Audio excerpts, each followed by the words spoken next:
Good afternoon.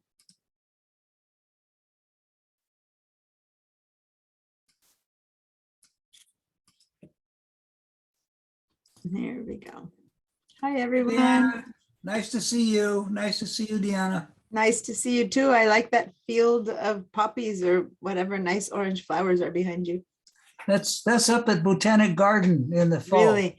Oh, I know. They have quite the spread up there, don't they? Oh, I haven't seen it in a few years. All right.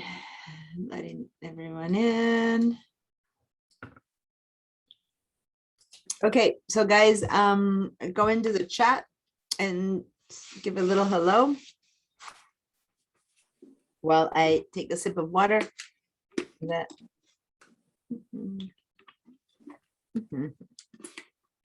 All right. So how's it going? How many of you remember the challenge or invitation that I issued with your phone? You were supposed to go out and try to do slow-mo shot. If you had it in your phone, if you have an iPhone, a time lapse and or a panoramic that everyone does have, no matter what phone you have, right? Right. Did anyone give that a try? With better or worse results? Uh-oh. I think you guys forgot. Hi, Annette, Marcia, Tracy, and Lily. Hello, everyone. And Doran. What did you say, Lily? Morning and it's afternoon. Oh, good afternoon. I know time kind of flows. If I don't have lunch in between, it kind of feels like it's still a late morning.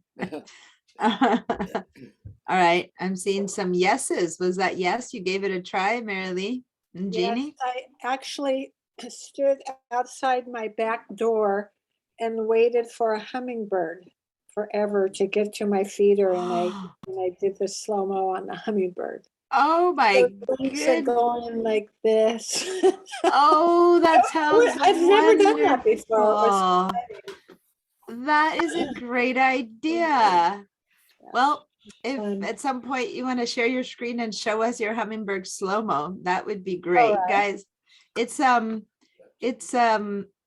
it's truly just a feature. It's just a button on your phone. Point it towards anything that goes fast. So it's not hard to do, but what a great idea. And, you know, to be able to get the, I guess you do know they come and whatnot in that little area. So it's perfect because you it's hard to get quick, you know, Right. action unless you make It's it right happen. out my door, right? and it hangs out there all the time. So I knew it was. Yeah, that's wonderful. That is wonderful. Okay, so what else? Jeannie, you said you also did something. I can't hear you. I said I did, but it wasn't nearly as brilliant as the hummingbird. I Please. copied what you mentioned, which was just about running water out of this faucet, and was just very interested in doing it. I was gonna say no comparison. Seeing water run slowly is pretty fascinating too. I did have a question. Is there a way to vary the speed on the slow-mo to make it even slower or I wouldn't go faster, but even no. Okay. I mean, given what it is, it's pretty good, but no. Oh, You can, those of you who have a slow-mo taken, in either Jeannie or Mary Lee, if you know how to share your screen, if you want to share one, because there is something you can do to them. You can speed up the beginning and the end, but I'd need someone to share one because I don't have one in this one. Do you remember how to share your screen, Mary Lee? This is the first time I've taken a Zoom class, so I never. Okay, so you don't. Okay, that's fine. Well, it's always good to share. And today I'm going to start showing you how to, I'm going to continue showing you how to use iLife and classify things. So if you want, I can give a sample with I have with the your video. photos. And I always love using real things beyond, what I bring to class. So I can show you how to share, which is always good to know. The first time will take a few steps. So hit do you see, well, it depends on how your computer set up. It might take a few steps or not. Do you see a big green share screen button? Yes. Okay, yes. it's first click that one. All right. Now you should see another window, kind of a white window popped up. Move to your far right with your eyes and see a little blue button that says share in white letters on the bottom right. I see share in blue. Yeah, yep, that one. Click on that one. Mhm. There you go. I guess you didn't have to do any other steps other than that. Now Right. you're sharing your screen, so that's great. And I'm going to put you over here. And so this is her what I'm trying to, it's okay, leave it the way it is. That's fine. So you guys see that when she hovers over her slow-mo picture, put your mouse over it. See those kind of tools that show up down at the bottom, right? So I'll show you a little bit how to use them, but it's a little bit like what a video does. But for now, just go ahead and hit play, which it's a photo, but it's a video. And there's her little hummingbird. Fortunately, he's right behind him is the tree. So you get an idea, but it's not, that easy to see the wings. Right. But that's awesome. Maybe next time you can stand on the other side and catch them against the sky or something. It is hard to see. I But see. look down at the bottom, you guys. There's a fountain that's dribbling some Oh, yeah. water. Oh, That's also doing a slow-mo on the drips. Anyway, so now go ahead and hover over it for a second again with your mouse. You guys see that it's like a minute long, right? So it's going to go for quite a while. Now, can you say pause on that? Click pause, yeah. And now you can grab that little slider that was going and drag it all the way to the beginning. Yeah, like that. So there you went all the way back to the beginning. And I want to show you how right underneath that, there's a little dotted line with two little lines. And what those lines are is it's going to go fast and put your mouth. When she starts playing, it'll go fast up until that mark that she just moved hits that mark. Then it'll turn into slow-mo. And then when it hits the second mark, it'll go back fast. So you can go ahead and press play. And this part is not slow-mo. And then right there, it begins to hit slow-mo because it's past that little marking that's in the little dotted lines. You see that? Now, just to go right there, you can right now, his wings are, you can see the wings right now. Oh, he was against the beam for a little bit and you can see him go slowly. Now he's against the tree and you can't see him so well anymore. Can you go ahead and make this go faster now? Grab that slider that's moving and the top, This that one? one. Yeah. And move it all the way till it's almost at the end. Keep moving to the right, keep moving to the right, keep moving to the right, keep going, keep going. And now, wait, right before you go a little bit further back and now press play and you'll see that it'll go slowly until it reaches that second little marker that's underneath. And then as soon as it hits that little marker underneath, boom, it flips back into high speed. Okay. So those little markers that are underneath on the dotted line tell you when to go in and out of slow-mo. So what you could do is decide to do only a little bit of it slow-mo. Like you can grab the marker that's on the dotted line now and pull it forward and make it get really near the other one. Just, keep going. Okay, stop. Now, if you were to play that, it'll be normal fast speed all the way until it hits that little tiny bit underneath. So now it's fast speed and the water's slowing, going fast, fast, fast. And then boom, that little bit now is slow-mo. I have to admit, it's not like you can really see too much. The wings are so fast that even in slow-mo, they're still going Exactly. fast, But the right? water I can tell. But you can kind of tell it with the water. Anyway, so those little two markers on the dotted lines contain and control what part becomes slow-mo. Okay. So anyway, Thank you for showing us. You guys give it a try. It's fun. I think that you might not have hummingbirds, but you all have a faucet with water like Jeannie had. And that's cool. So you could, it's basically a video you take and then you manipulate the speed with those little things. So you don't manipulate the speed. You can't make it go faster or slower. You can make it go from fast to slow to fast again. You know what I mean? If you want the whole thing to be slow-mo, then you make the slide those things to the whole thing is slow-mo. I recommend trying short little clips because when you're filming it, it goes by really quickly because it's something that goes fast, right? So you thought you only filmed 2 seconds, but when it goes slow-mo, it turns into 35 seconds of video, you know? So just turn it on and off on a faucet, and then that alone will be like a 30-second water video. You know what I mean? Just because it really does slow down a lot. All right. Cool. How about the time lapse? Did anyone give a time lapse a try? A flower opening, a sunset, that one's a bit harder. You need to probably set it up on a tripod or on something still. No, I thought I was going to, I'm going to try and do them this weekend. I just had a very busy week, but I'm going to try to have a slow-mo set up, time lapse set up for you guys to see what it's all about. Anyway, and then it's actually the opposite. It's just really zooming fast through a ton of photos that get taken, you know, every certain amount of time, and then you just speed them through, and so you just see the flower going da-da-da. Anyway, but both of them are videos. You think you're taking a photo with your camera, but you're really doing a little video. Okay, panoramas. I'm pretty sure people have done panoramas. I think someone emailed me about a panorama they did of the front of their house. Who was it? Can't remember. One of you guys told me you did a panorama of the front of your house. Okay, well, panoramas I do have here to show you.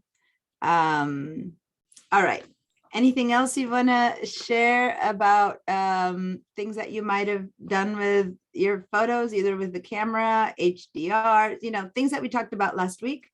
You don't need to share with me if you did or didn't. You just give me a yes if you tried anything new this week based on stuff you learned last week, even if it's organizing something or searching for something, or, you know, just some of the stuff that we did in class. Did anyone try anything out new?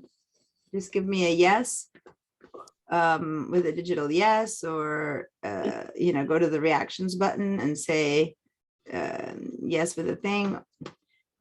Okay, so 4 or 5 of you gave it a try. All right, I challenge everyone to put into practice the things that we're learning. It's just more fun that way, but also things sometimes don't work. And then you get to ask them, and that's when you do more learning, right? All right, so make sure to go into the chat and sign in that you're here. Or, you know, as again, I see your name, so all you need to say is hi, and then I see that it's you saying hi. And all right, anyone else who wants to talk or say or share something before we launch into something new? Yeah, Jeannie. Deanna, I just had a question. On the pictures on my phone are not synced. I don't have it set up to go to the computer at the moment. I didn't.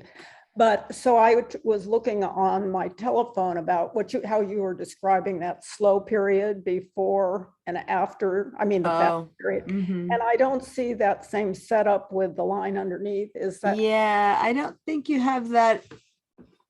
As far as I know, I don't think you have that feature on the phone, but I don't have a slow-mo here to try. I think these are things that you can control. So as I said, a ton of features that are on your phone are available on your on your computer, are available on your phone, but your computer always has more. Yeah, there's definitely many more features on the computer. Yes, Jeannie. I just, after you said that, I was tinkering with the telephone also. When I press the edit button, it brings it up. Oh yeah. Oh, of course. I thought Got it. So I there's a downloaded ton it. of editing you can do on the phone. Again, it's not identical to what you can do on the computer, but the edit does allow us to do, I'd say 80% of what you can do on the computer, you can do on your phone. And I believe 95% of what you can do on your computer, you can do on your iPad. Remind me again, some of you who are solely on an iPad, other than Doran and Lily, was there someone else? I think it's just Doran and Lily, right? Doran, not Doran, Doran and Lily. Okay. And I know some others of you have an iPad as well, but I always wanted to be reminded of who are the ones who start out. Okay. All right. So let's go ahead and I'm going to, so make sure if you haven't yet opened your photos up on your computer. I'm going to share my screen. And we're off and running. Okay. So last week at the very end of the class, I went ahead and asked you guys to turn on your metadata. And I don't know how many of you guys got that accomplished, but let's go check. So I actually need to share my entire screen to do that. Hold on, because if not. So way at the top, so here's where this window is, but way at the top up there. Then when I share my screen, you only see this. So I'm going to keep sharing only this part, but I want to tell you that whenever I say way at the top up by the apple, I mean these, because we're going to be using these here and here a few times. And I'm just going to say that stuff that's at the top right by the apple, because when I share only this for you guys to see better, you don't see these anymore. Okay. Got it, Doran. Great. Oh, and Bill, you have some panoramas. Okay, cool. I actually do have some panoramas as well, but I would love to see someone else's panoramas. So since I was going to show that in a minute, I'll ask you to share yours. But anyway, first of all, let's make sure that you all have your metadata turned on. So go up to view metadata and check and see if all the words over here are check marked. If they are, you're good to go. But if you have anything that still is not check marked, then go choose it. Now, if you choose it, a check mark thing again, like if I do that right now, what I've done is I've uncheck marked it. When I go back, now that one is empty. So if you see any that are empty like that, please click on them and they will check mark. And then the last thing you do is just look at them all. And I want them all to be on. Okay. Is that so? Is anyone, if you're not seeing them all on, then please turn them on. In iPad, no, this is computer. This is just for the computer. Yeah. All right. So Diana, I'm yeah, one second. Well, you asked me. Okay, well, go ahead. I'm going to shift to share just this window again instead of the whole window so you guys see better. But while you're asking me, yes, Yolanda. I was just going to ask, when you say on, you mean if they were check marked? Yes. Okay, thank you. Yes, thanks for clarifying. A check mark means that they're on. So now that these are, now that I'm sharing only this window, see how you don't see that menu up on top next to the apple? So whenever I say go to view or whatever, you guys just need to trust that I'm hitting view and then I'm down to metadata and seeing them all, because that way it's easier to show it all. Okay, what's the other thing that I showed you? Well, the first thing that would happen visibly is that now you're going to begin to see the file names that you didn't see before. Okay, is everyone seeing their file names? Yeah. Okay. So these guys here that you see have, if you start paying attention now, you might see some markings on them. And for example, you see this little kind of, we decided the name was a push pin last week. That's on these guys. See that? Little tiny, you see it better when it's dark. There it is. It's a tiny little push pin. Once you turn on this view metadata, you start seeing markings. And one of them is this one, which is the one that tells you the location of this photo. So if I were to want to know the location of this photo, and I now click the info button, which is this little eye over there, you can also go to view info. And click on that one. Then this little info window will have a location set to it. For example, this one here doesn't have that. If I click on this one, I don't know where this was taken. See, when the info tells me all about the photo, but it doesn't tell me where it was taken. Versus this one tells me that it was taken at Sequoia National Park. It has that little tag in there. Okay, so that's the this over here. Again, Sequoia National Forest. Let me go to one that doesn't have it. I guess these all have that marker. This one here, which is a screenshot, does not have it. Okay, so I don't know if you have any in front of you right now that have one or don't have one, but that's what that means. It's that little push pin on the map. Okay, and if I actually, yes. Mine has all push pins. I did not know. I did not put it. Yeah, so that was a great point, because I was about to say, how do you get these push pins? Okay. Right? You can have them on because your camera has the settings for location setting turned on, or B, you can put them on after the fact. So for example, if you find one that does not have the location turned on, and here I have one that has a location turned on, I can assign a location. And we kind of did this last week. So let's do it again. Find if you have one that doesn't have it. So this is the after the fact, right? So this is the Sequoia National Forest. I know this is that same exact one. So I'm going to click here, assign a location in the info window, and I'm going to say Sequoia National Park, I guess it was, or Sequoia National Forest, I don't remember. And it kind of gives me an idea. Now it's not exact, okay?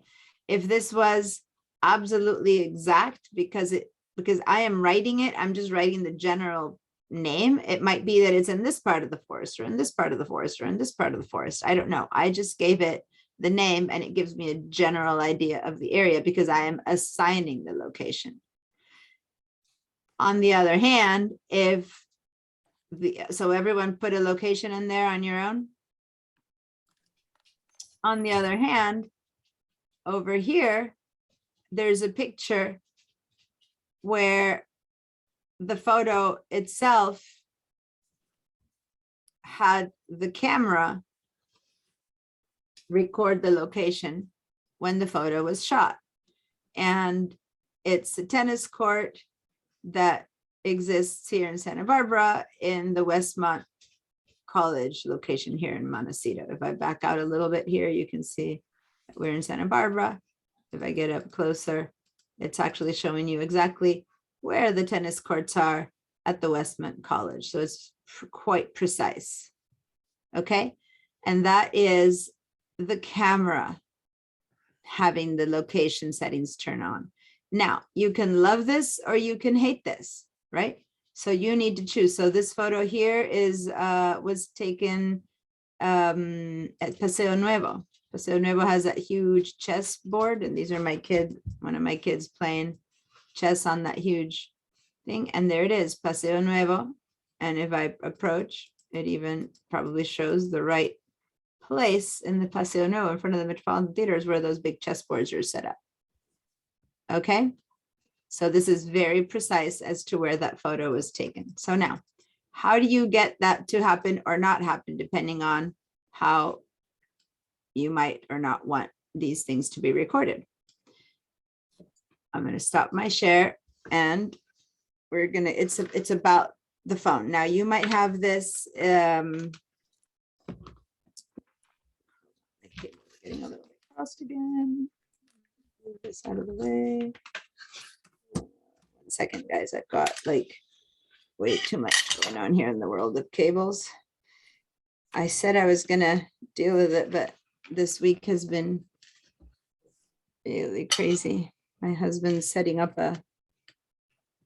his stuff at a Christmas holiday store. He's a potter, and I was helping out with a lot of the marketing and stuff like that. So I didn't get around to doing that. Let me share my screen.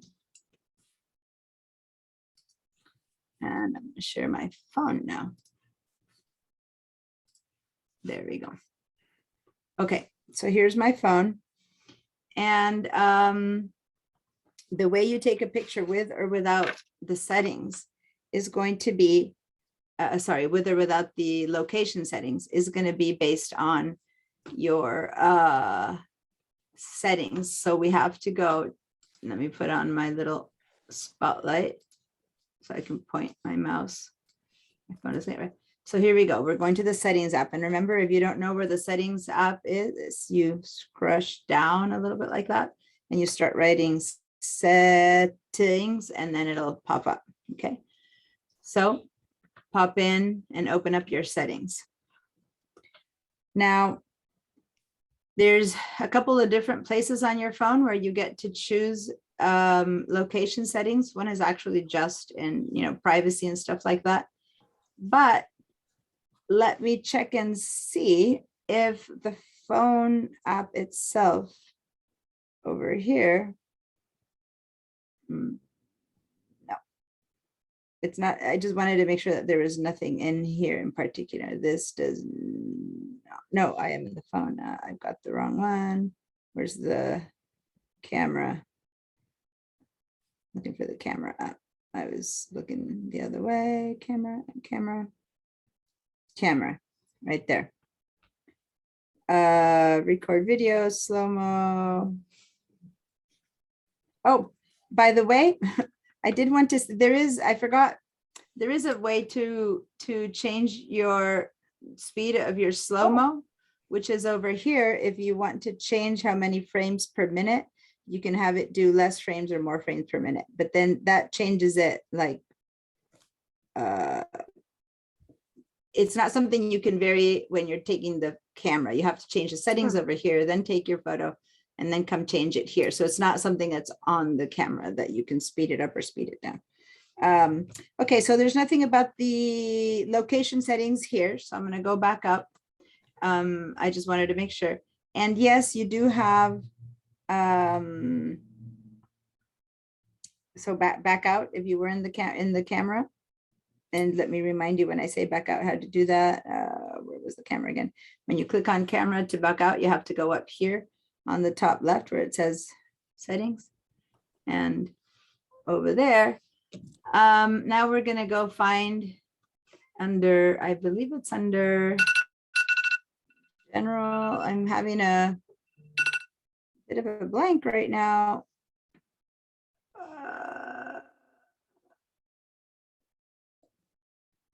Oh, Accessibility. where was it? No, it's not an accessibility thing. I think it's a privacy thing. Let me see. Yeah.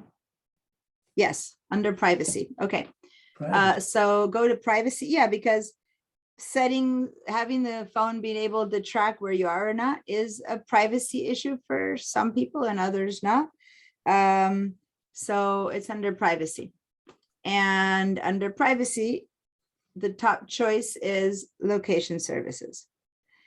Now, you can choose, and this is way beyond the class for today. You guys can come back here later. You can choose which apps do have location, track your location and which not. You might have come here and discovered that it says always ever. All of these say always, right? You might have found that out.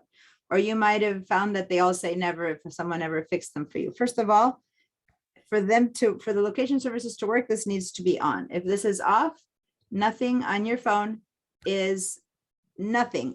Nothing knows where your location is, including Find My Phone or including the map wouldn't know where you are. If you're trying to find your way around town, you're always going to have to give it the address of where you are. So this is nothing if you turn this off. Okay. I'm not going to turn it off. I'm going to cancel that. I do want to keep location services on, and I want to choose though, which one of the apps actually keeps it. So do I want the app store to know where I live? No. So I switched it to never. Do I want my calendar to know where I am? Actually, it is really useful on the calendar because then it can tell you how long it'll take to get to somewhere or not. I'll show you that feature. I'm sure when I teach the calendar class in the Mac classes, I'll show that. So you can choose while using or never or ask each time. So I have while using the app on, okay? So I can go back, you can say, no, never let my calendar access my location, or ask next time means each time you open the calendar, it'll say, do you want the app to know where you are? And at that point you get to say yes or no for that one time.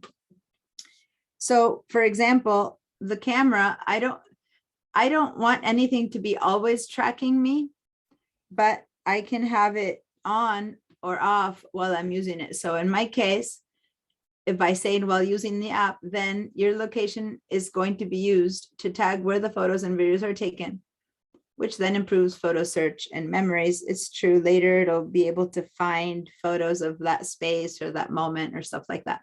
But also it'll tell you where to go. If you turn precise location off, then it might just kind of put you in the area of Santa Barbara.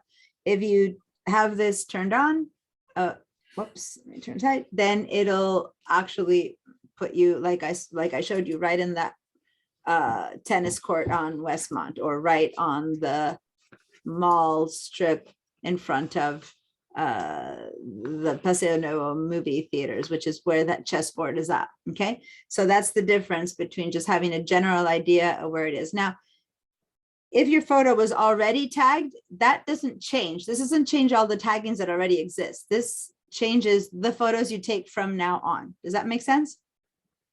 So some of you have decided to say never. I don't want that feature. Some of you have decided ask me each time, and some of you might have changed it to this or to that. I'm not going to tell you which one is worth it to you. My experience is that I wish I would remember more to toggle it. Sometimes I don't necessarily care or want everything to track me, and other times I love it. I love it when I'm traveling that I can go back and find precisely where each photo was taken of whatever thing that I photographed. I think that's awesome. I don't know that necessarily I need each one of my photos hanging around all day and in town or whatever need to be tracked. But anyway, in my case, it's on right now.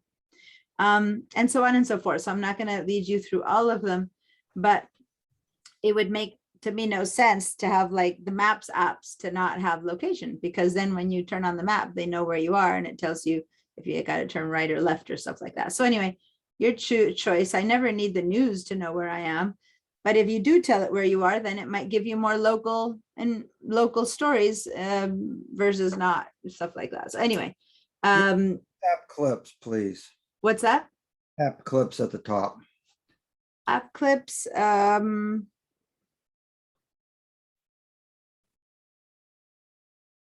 don't know what an app clip is. That makes two of us. Thank you. I don't. I remember I came across that some time ago, and I thought, oh, I should look that up. I never did. Let me write this down. I don't know what app clips is. This is very So helpful, Deanna, because I had my camera never. Why? No wonder I couldn't get any. yeah, Big help. Thank you. Thank you. Thank you. you're welcome. You're welcome. I'm writing down app clips because I want to look that up. Some of you guys will always know everything I'm teaching and just here for a few new things. You might want to do a search and tell me what app clips are. But anyway, so so I'm gonna turn the location services on again, by the way, because if this is off, then no matter what you write in here, nothing works, right? So I'm taking that on, and then I'm choosing when and where I want them to be on. By the way, I have to tell you, this is not my active phone. In my active phone, I am much more careful about which ones I want to check and which ones not to check. So, but for example, I ride my bike and I have this app that traces the route that I did and tells me how high I went, how fast I went, however I went. So I have that one on and stuff like that. So it just depends on what kind of things matter. Or the weather. if you turn the weather on and you don't have the location services on, it kind of defaults to, I don't know, some part of the world. But if you say location services on, then, and you happen to check the weather in Santa Barbara, it tells you we're in Santa Barbara. If you happen to be visiting in New York, it tells you the weather in New York. So anyway, this is a photos class, so I'm not going to spend much more time. But anyway, you guys look into these guys and make your choices. Let's back out. And that's how your photos end up having tracking or not having tracking. Okay. Again, this doesn't affect your future. It doesn't affect your past photos. It only affects your future photos. Okay. So whatever you already have set up is been set up, and there's nothing you can do about that. Okay. So now I'm back into my, let me change my mouse here. So I can go back to photos and all photos. And as you can see here, when I have my info window on, if I have photos chosen and all photos chosen here, which is what I just had a second ago, if I don't have any particular photo selected, then it's showing me in the map what kind of places I have photos. So if I click here and go a little bit smaller, you'll see that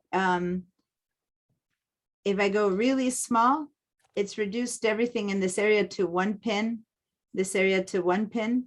If I get a bit closer, then it finds that there's photos in 4 different parts of California. If I start getting even closer, then it actually has much more details about which places in California. Okay. But the thing is that this is a tiny little window, and this is probably not the best way to see that. So over here on the left side, so I'm going to move this over a bit. These, up until now, we've been just looking at photos. If you head down to this places, okay, so there's photos, memories, people, places, click on places. And you'll see an overview. I believe the default is to the United States of America because it's what it's doing to me here. But some of you guys might have a different default. If you've been traveling around the world and you use this little minus sign over here and go down, you might see pins in other parts of the world. You know, this one just has a small amount of photos. This is a sample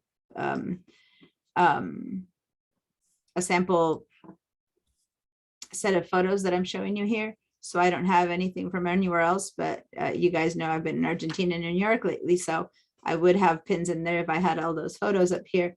You can zoom in and zoom in more, and then you'll see that the closer you get to the area you live in, the more detailed, right? So in this case, there's photos of all these places. If I keep going in, each place expands to more detailed. Before there was one thing here, and now that I'm closer, it's showing me both Yosemite and Mammoth. If I keep getting closer, before I had only Sequoia National Park, now I have 2 parts of Sequoia National Park and so on and so forth. So the closer you get, the more detailed the photos get. Okay, is that working for you guys? Yes. Here I had 1 pin in LA before, and now I have 3 different pins in LA in different places that I've been in LA. Right. So and here's something in Carlsbad, something in San Diego. Okay. All right. So I'm going to back out to seeing kind of the general area again, and say that you do want to see those photos. Here it's telling me how many photos it's found in this area, and how many photos it's found in this area, and how many photos it's found in here, and how many over here. So if I decide I wanted to see just the photos of the trip to San Diego, then I can double click in here and boom, all the photos of San Diego pop up. Okay, this is just photos of San Diego. That's it. And how did I get there? Let me back up again, because in the map, I wanted to double click right there, double click. And then this is only the photos that had location tagging. If there's any photos I took that day without location tagging, they won't be here. Okay. So go ahead and go and look for some place that you've been in that you'd like to see the photos of just that place. Looks like there's only 1 photo of this one. Yeah. But there's 2 of this place, right? This is probably Santa Barbara, and so there's a ton because we live in Santa Barbara, right? And there's 110 of that trip to Yosemite, etc. Okay, so pretty cool, right? Any comment or question or something that is or isn't working?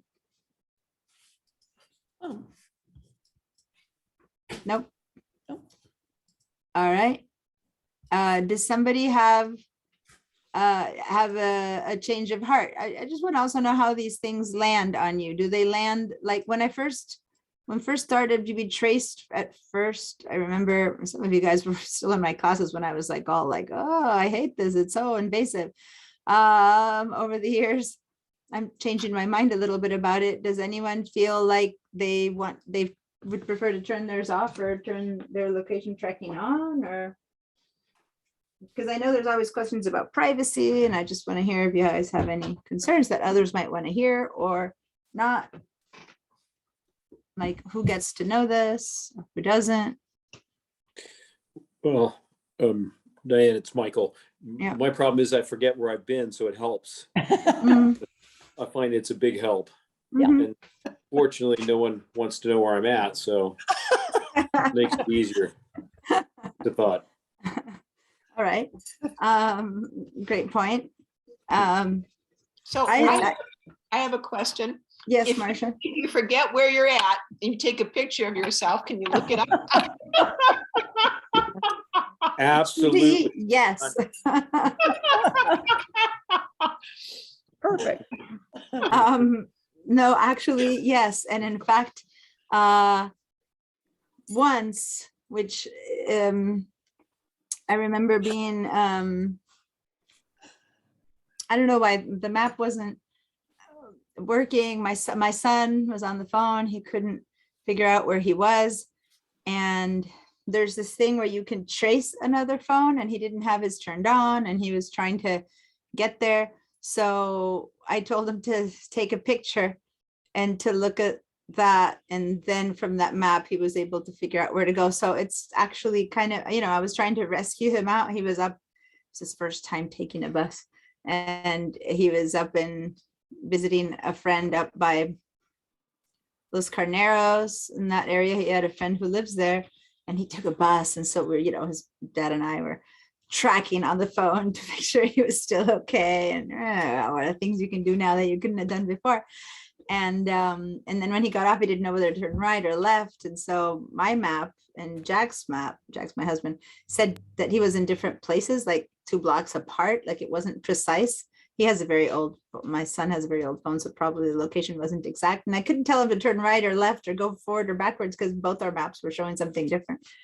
So I told him to turn on his location services, and he found himself. So anyway, just saying, it kind of helps. Yeah, and I have an interesting phenomenon that's happened to me. Yeah. I turned on my location and I thought I'd look in the world because we've traveled a lot and I haven't always had my location services on, but then I noticed there was a picture of my granddaughter that I took in Seattle, Washington, and it's located, and the location, it comes up as Mongolia, Inner Mongolia, China. And it's just like one photo. And it's like, how in the world did that happen? Were you ever in my class where I told you how to assign photos a location? Or did you learn how to do that and never assign a group of photos, and then that one kind of got selected by mistake? Have you ever? I've never been to Inner Mongolia, China. No, I know, but if you were ever selected a photo to change its place, say that you selected, if you assigned it, it could be that in your typing or whatever, you typed something that ended up putting your. Oh, okay. I mean, that's all I can, if you've ever assigned location yourself, you could assign it incorrectly, right? Okay. So, but I don't know if that's true. So this here, for example, I know is here on the pier, in Santa Barbara Pier, but I could very well tell it that it's in Mongolia.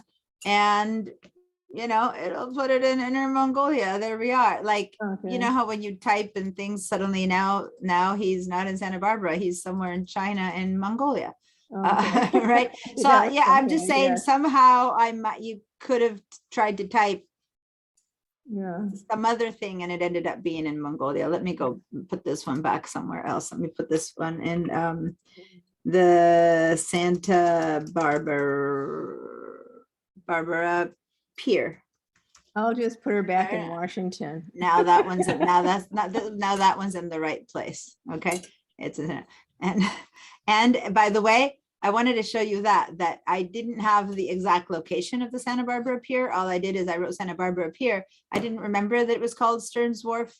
I just typed Santa Barbara Pier and boom, it appears in Stearns Wharf. Okay.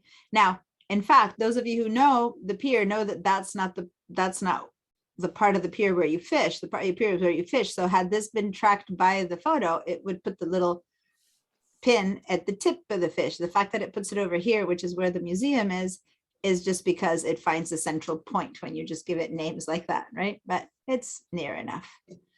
Okay. So yeah. Deanna, this is Yeah. Tracy. Yes. I have a comment, if it's okay. Yeah, please. So two things. So I never used to do the location services. I felt it was invasive too. Mhm. And August 2020, we needed to really go see our family, which they were in DC and in Arizona. So this is, the COVID was really bad. So we rented a camper van for a month and did this whole trip and quarantined in it and everything. So at the beginning of that, I said, I got to turn on the location services on the camera because, there's like hundreds of photos and some videos. So, and then I never turn it back off. But you can see when I turn it on and Yeah. then I The felt trip like, okay, starts. for some reason I felt, I'm okay with having it on now. Mhm. But I'm looking through my photos now and did that whole thing and it came up with some photos in Mexico City. I've never been there. So, Yeah. but I looked at the photo and those Uh-huh. are ones somebody sent me. Ah. So they had the location services turned on the photo Mhm. and so now it's in my photos. Yeah, so So- actually I was going to say that privacy concerns aside is that yes, when you send a photo and it was taken on a phone and it's downloaded into your Photos app, okay? So not if you're just looking at an email and stuff, but if you download it as a photo that you now see in your Photos app as you are seeing, it maintains, now it has to fulfill all of those characteristics. It needs to be on an iPhone with the location services turned on. It's been sent to you, not as a little clip, but as a photo that they sent from their phone app. You receive it and download it into your phone app. So then it becomes a photo that keeps all those characteristics. So then the privacy concern comes where, for example, if a kid takes a photo and sends it to a stranger and the stranger knows where that they live, you know what I mean? Or an adult does the same thing, not just a kid, but I'm just kind of saying, I have kids and I worry about those kind of things. So that's the good and the bad of the privacy and the questions about whether it should be on or off. Now, if you're sending photos to friends and yada, yada, but what if those friends, then you took a picture of this hummingbird. Mary Lee did this hummingbird shot and she thinks it's really cute and sends it to her book club, and someone in her book forwards it to their, I don't know, to their Bible group, and one of the Bible group forwards it to who knows where. And as long as everyone has an iPhone and has this and has that, they could look and go, "Ooh, this happened on 123 State Street," which happens to be Mary Lee's house. You know what I mean? So that's where you need to consider. Is there some are there some privacy issues here or not? Most of the times by the time you get a photo, it doesn't have all this metadata data collected to it, because once it's attached and stuff, it really doesn't. It needs to be that it follows this set of procedures that I said many times, just the different ways of sharing, detach the metadata from it, so it isn't that way. But if someone from their phone sends it to someone else on their phones who downloads it, who then sends it to someone else who downloads it, so it really needs, it's not that easy for that to happen. It's more typical to have it happen, just what I said before, that you're worried that you send it to someone who then suddenly they know where you are and they can come and find you. You know, that's the scary part. But the other one could kind of happen too.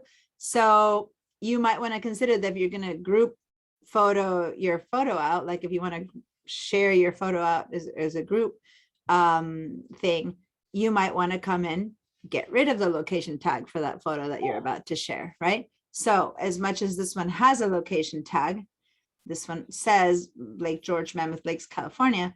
If I don't want it to have that, I can click in here and just delete that. And I believe I think you can, I'm just saying that you can change it. And I know that you can change it. Can you delete it from here, or do you need to go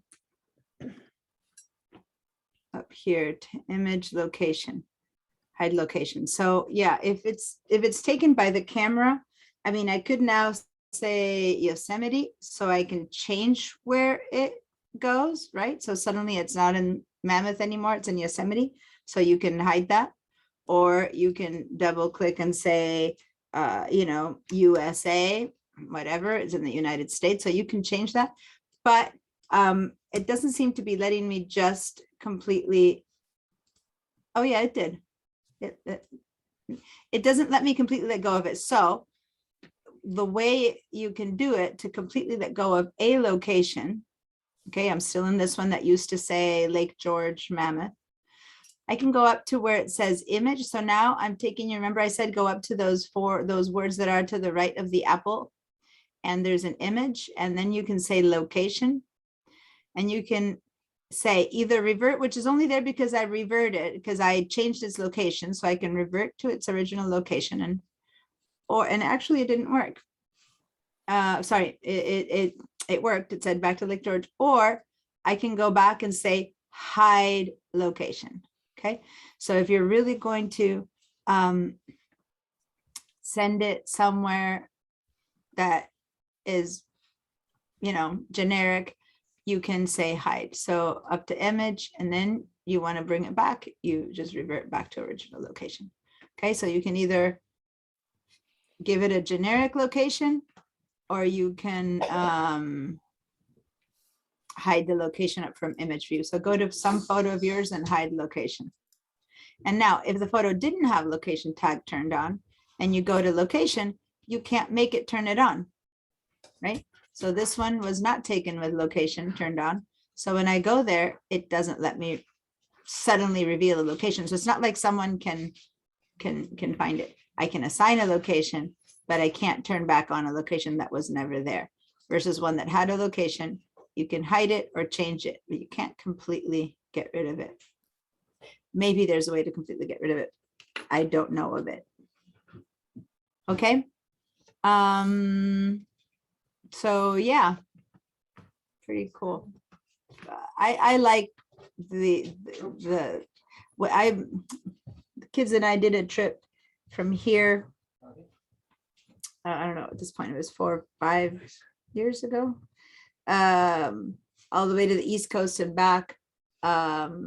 And we were camping everywhere, and we went up through Canada and then came down to the middle, and it was wonderful. And I really wish at that point I had a phone that I had locations tags on, because all that trip I don't have locations, and it would have been really nice to follow that trip through right now.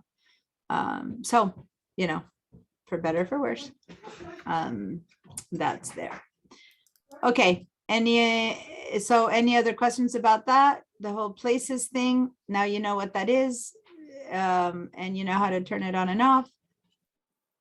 When I went and showed you how to turn on and off location, there's another thing that it says adjust date and time. Oh, let me say one more thing. How many of you guys, when you went here to dates and when you go to photos and photos, it kind of shows you the time. But if you go to years, some of you might have noticed that if you go to the top of the years, maybe you have photos like from 1930 or 1980, think when digital photos didn't exist. Did that happen to any of you guys? Go to Yes. years, It go to years, says- and then scroll to the top and go and see what's your earliest. Mine says 1980, but I don't think I had digital then. It didn't exist. Exactly. That's an Yeah. example. So like my first digital camera was, I believe our first digital camera was the year 2000, and it was a little point and shoot, very, very low resolution. And I don't think location services existed back then, but time has always been stamped. Ever since the beginning, the time of when a photo is taken is stamped into the metadata the moment you take that picture. So I doubt many people had a digital camera much before that, you know, maybe 1998 or something like that. So anyway, anyone else who finds old? Yes, under years, I Mhm. have a block for 1999 up to 2011, which are blank, but the blocks are there. 2012 was the first picture, actually. Mhm.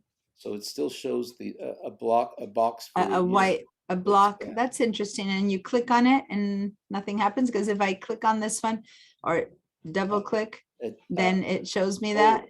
When you double click, No, actually, it did have a couple. There was some blank pictures, but there's a couple of actual pictures. when you go in, there are some pictures, right? I'm gonna double Yeah, so click. and- it's not completely blank. I didn't realize it. Okay, well, here's the deal. And this happens when this happened when people had cameras that were not phones. Okay, so if your only digital cameras have always been your phone, then this probably isn't happening to you. But for anyone who owned or used to own a point and shoot, a digital camera of some kind, and or maybe somebody sent you a photo that they took on their point and shoot digital camera, or their big old DSLR, it doesn't matter. It just needs to be anything that was not a phone. It could be that you had to type in the date when you first bought that camera, and it could be that it was set wrong. You know how many people have, for years we have like the microwave set at the wrong time, or your oven set at the wrong time, or the TV is blinking and it never gets set. People don't set their things, right? Like the things. So many people had photo cameras that they never set the date right. And then when you take a picture, it says that it was taken in 1980. It just defaulted to the wrong date. Okay. Now the phone uses, you know, location services, and it finds its time. You never have to change the time on your phone, but the digital cameras did. And so if you have one of those that's really wrong, I was go and select those and change it. But more typically what might happen is that if anyone scanned photos in, I know, for example, that some of you guys scan photos in, well, then the date on those photos, maybe those photos were from 1930, 1940, 1970, but it says 2013 because that's when you scanned them in, or 2017 because you scanned them in. So those are the two ways in which a date might be wrong on a photo. Either because you scanned it in and you had the scan happen in 2017, but you want to give it the right date, which is my mom's wedding in 1920, right?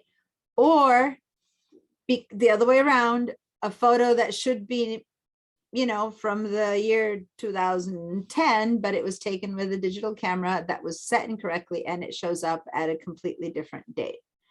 So if the date is wrong on a camera, now go and find any photo. Just find a photo of some kind. Let's go back to all photos and just find a photo. I'm going to keep going with this one photo. Here, I'll go with this one. But Deanna, before we go there, if it's wrong in the computer itself, how do we change it? Because I'm trying to figure out how to do that now. Yeah, that's what I'm going to show you right now. Okay. So go to a photo, any photo. And now here, I'm going to go to this photo here and go up to image and adjust date and time. Like right there, when we went to location, right above is adjust date and time. Wait, where's image again? Up by the apple, then where it says Apple Photos file image view. Okay, so remember that I'm not sharing that one line up there because this window stops right there. But once you click image, then there's the adjust date and time. It won't go, it won't highlight. The word Ye- location is dark, but the adjust date is not dark. Click on a photo. Do you have a photo selected? Yeah. Deanna, I don't see where you are in terms of near the apple. I'm sorry. Okay. Someone's phone is ringing. Okay, I'm going to share my entire screen again. Oh, now I can do the date. Yeah. Okay, this is my, every time I change this happens. Hold on. My entire screen. When you're selecting this is active, then up here you see Apple icon, photos, file, dead image, view, Windows help. That's the one I'm talking about. And the top choice is adjust date and time. It's just that if I share it this way, you have to see my entire window. So that's why now I'm going to reshare just this window, but you won't see this one strip, okay? You'll see everything except for that one strip. So I'm going to share just this little window again to make it easier to guys follow. But now that you stop seeing that strip, you need to know that I'm clicking on the word image and here's adjust date and time. Right? And then here's where you can adjust date and time. Either you can adjust it to, it was supposed to be much sooner or much later, whichever one is right or wrong. Okay. So this one maybe was not taken in 2020. Maybe this one was taken in, maybe this one was taken in 2015, whatever. Now be careful because changing place didn't do anything to it. So this is the photo that I'm changing, the one with this little triangular looking thing. I've changed it, I've moved it to 2015. And one big, huge thing is going to happen. When I hit the word adjust, it's going to disappear from here. Why do you think it disappeared from here? Because the photos and photos thing, appears in by order of date. So now I'll have to go all the way over to 2015 and search for my 2016 photos, and hopefully I'll be able to find that photo that I just put in there. I don't know. Diana? Yeah. Where, well, I'm in 2019. So somewhere in 2015, it'll appear, and I don't, I have so many photos here that I don't know where the 2013, I guess I don't have that many 2015. There it is. And see how I'm looking at the date here, 2015. So I have that, the place doesn't modify its appearance, but the date and time does, which is what you want. You want it to appear, you want it to pop into the right place, right? So now if you do that to your photos correctly, then all your photos that you did scan in that all said, November 2017, because that's the day you scanned them in. Now you can start giving them dates and times, and now they'll show up in order of lived experiences. This person was born, this next person was born, this person got married, that person got married, and it shows up, even though they were not digital photos at that time. You can go back to those years when those things happened to find those things. Yolanda, you had a question?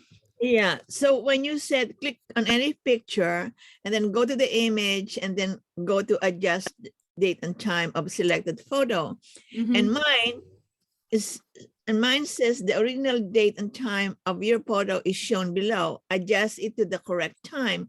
And then there is an original, and there's a very inactive, it says 12/31/1969, which is completely off because this picture that is shown is like in the 1980s, 1990s actually. And then it says adjusted. It also shows the same date, 12/31/1969. Yeah, like here it says original 2015, adjusted 2015, and it's weird because the original was 2020, remember? So I don't know that it doesn't seem to keep the actual original, see? Because originally this was in my 2020, and I changed it to 2015, and now it shows 2020 is my original, and now it allows me to adjust it again. So it keeps, so now I can say that this is from 2021. But that is what it considers that it's original. So now I'm going to say adjust. And now I'm going to go find it at the very, now it's 2021. So I'm going to drag my slider, and here it is. And now when I try to adjust it again, the original is 2021, and now I can adjust it back to 2020. So basically the original is the one that you open it from, and the adjusted is the one you're adjusting it to. It doesn't go back to the actual original. I see. It's just the one that you're changing it from right now. Okay. So Can you change the time zone? yes, down here, closest city, you can click over there and you can tell it that it's it's not working. If it's still Pacific daylight, you can't make it Eastern time. You know what though? You can't because of location. There you go. That's all. So Pacific. if I think I'm going to adjust that, but if you adjust the location, so if I adjust the location, if I say, not look, if I assign, for example, Mongolia to it, I'm going to say that this was taken in, not in Chinatown, but in China.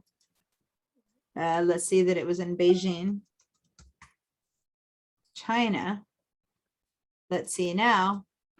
If I go to the adjusting time, you guys are asking interesting questions. Does it now let me? No, that's Still interesting. Pacific.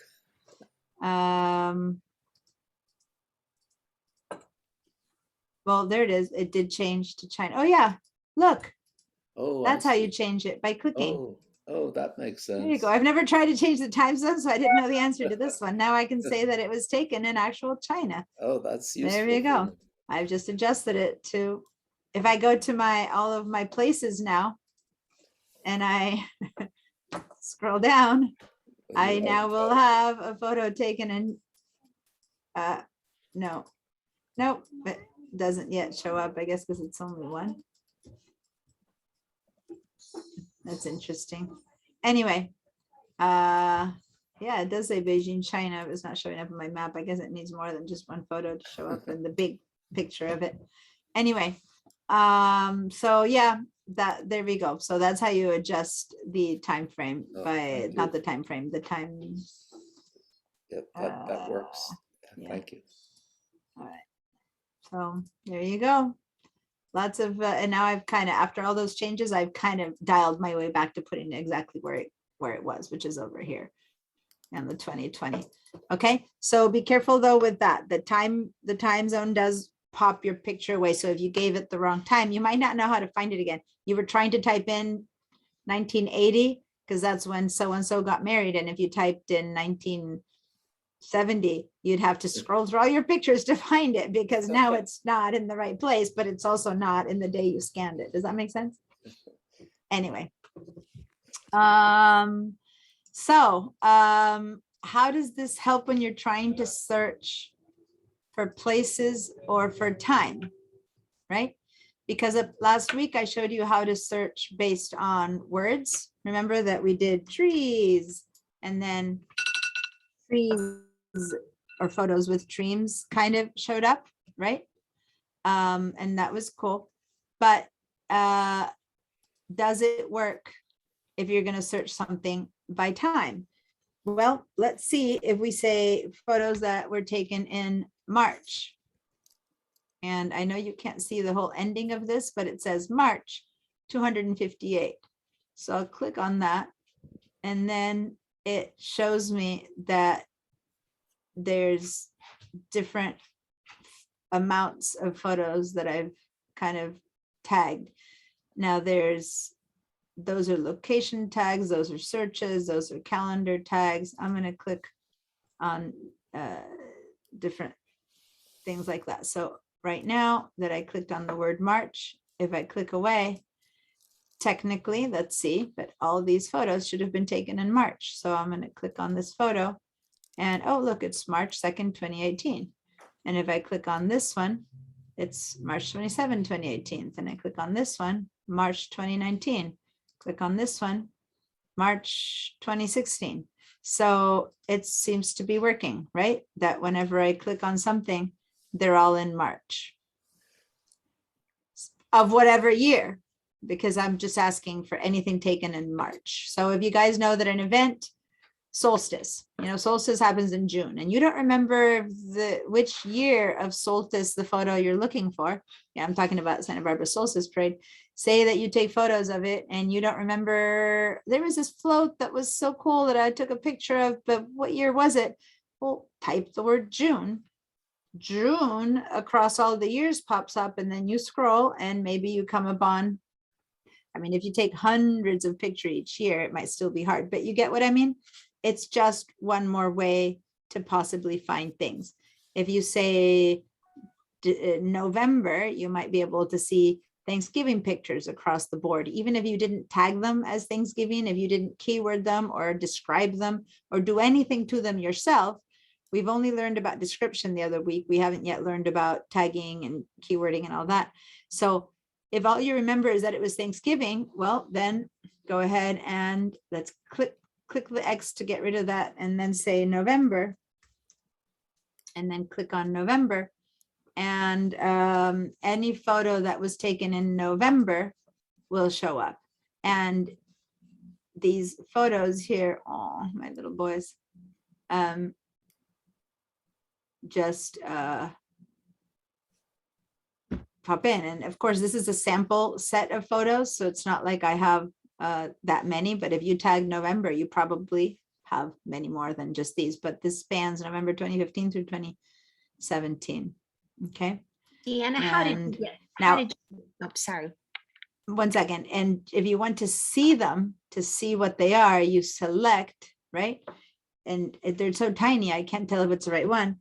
Remember, you select one and you just hit the space bar. So it gets bigger and smaller. Okay.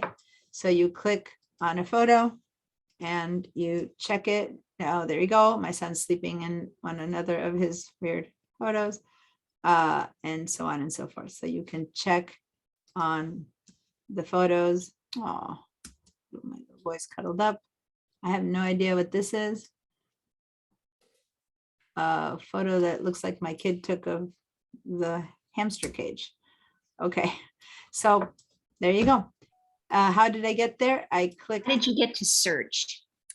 Okay, at the very top, right? Yeah. Not of the whole computer, but of the photos app Right, only. right. Right. So I'm selecting all photos because I don't want to be only in places or other stuff. I'm in the photos. They're all photos. In the search, I wrote November. Thank you. Okay, and then you click there and November comes up, or whatever it'll be. December. Oh, whoa, this happened last week. My iLife just crashed. It's not as I told you, it's my computer that I keep saying I need to fix, and I don't have time to fix it, but I just. It's iDead instead of Well, iDead. it's actually my alarm for the break already went off once and I've ignored it. So I wanted to finish this whole like location, place, and date and time. So I'm going to actually stop ignoring it. I'm going to go and close the apps that I have open on the other side and come back here. So let's take our break. Let me see if there's any big questions. No one's asking me questions. You were saying your dates. Yeah. Okay, so no big questions. So what's the time? 2:15. This one's easy. Let's come back at 2:30. So break until 2:30 p.m. All right. All right. See you guys in 15 minutes. Okay, thank you. Apple support. Para español, oprima 9.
Hello, hello. Is everyone back? Whoops, looks like went over by a minute. Oh. I was running back. Okay. So I went ahead and did a little slow-mo photo so that I could share with you guys. But I made a mistake and I did it on my actual phone and not the phone that I have connected to the camera here to show you. This is not my phone, and I just grabbed my phone and I was out there and said, oh, let me do this little slow-mo. So I don't remember the actual info for this phone to send it to this one. So I'll have to show it to you next week. Anyway, hopefully you guys will show me some more that you have done. Okay. Thanks, you too. Let me share my screen again. All right. Before I march on with my comments, any questions? Yep. Yeah. What's up? I just had an Apple tech on the phone during the break, and even he can't find. So on the map, I had the greatest number of my pictures on the West Coast, and it was over 300. And I clicked it, and they all opened up. And then I went to a different part of the country, to Denver, where I got my master's degree, and there's like 7 pictures there. And then when I went back, the whole California little thumbprint just vaporized, and he didn't know where it went. I don't know where it went. Maybe you. Did you close your photos up and turn it on again? Because No. that might, many times turning things on and off kind of might help. Give that a Okay. try and then tell me. I can do that. Let's see. While you do that. Yeah. So in the past, when I teach this class, I teach people how to create albums and ways that you yourself set up ways to find your own things. But more and more, the search features are being developed to be so intelligent that what I'm trying to show you right now is search features that you can use to find things, to make sense of your thousands and thousands of photos. Because not always will you put the important things in an album. Not always will you remember to make an album for this trip or that trip, or it might be that you made a trip for the place, but not for the, so you have like, some people meet with their families every year in the same place, and they do like a family gathering at, a friend of mine who meets with all her family members come and meet at a certain lake. So you might put a location and have all the photos of that place, but then you would like to find the ones from a certain year, before someone, the day someone broke a leg or whatever. And that wasn't as easy before. And now it's so much easier to use. The search is so much more intelligent. And that's why I'm showing you much more of the search features to find things. Now, I'm going to start teaching you about these albums, because once you do find these search features, sometimes then based on that, you can create an album so you don't have to search for things each time. But I'm going to continue showing you a few more things about this search feature before we do that. Meanwhile, let me see. Leon, did you open it up again? Did they come back? You're brilliant. It worked. You know more than the Apple text. It's no. You constantly never cease to amaze me. Amen to that. Amen, Deanna. Oh, Deanna, you could be training the creative media advisors at Apple. Well, you know, I have to say that there is something about teaching something again and again that gives you the fact that you begin to experience, like this time, no one made a certain mistake, but you made another one or another one or another one. And by the time I've taught something, you know, I've taught these math classes in general so many times that someone has made a certain mistake enough times that the first time I come across it, I'm also flummoxed, and then we figure it out. And then it's in my repertoire, right? So the next time something comes across it, I just kind of remember. And one thing that I want to say to all of you, if something was happening and it stops happening, which is what Leon described, he didn't say he never got placed. He said, it was working and then it stopped working. And my first thing goes to, there's a glitch, just restart, right? So many things get fixed by restart. Okay. It could be that he turned something on or turned something off, but his description was perfect because it was here, then I went to China, it's not there, and I came back and this is not there. And sometimes it's just a preview, a reset of the things. And so what I just said was kind of applies to your computer as well. There's many things that you do wrong that makes things happen. I agree. But many of those actually get fixed by a reset, and restarting a program is kind of resetting it. So I don't know why that happened. I didn't know if he did something wrong or the computer just reset its search and suddenly it couldn't find the places. Who knows?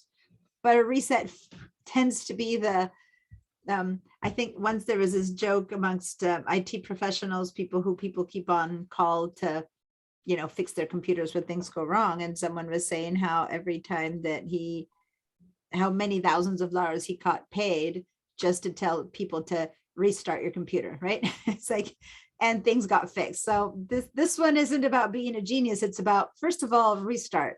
Then if it doesn't work still, now let's try to figure out what's wrong, right? So you save yourself a lot of trouble by restarting first. All right.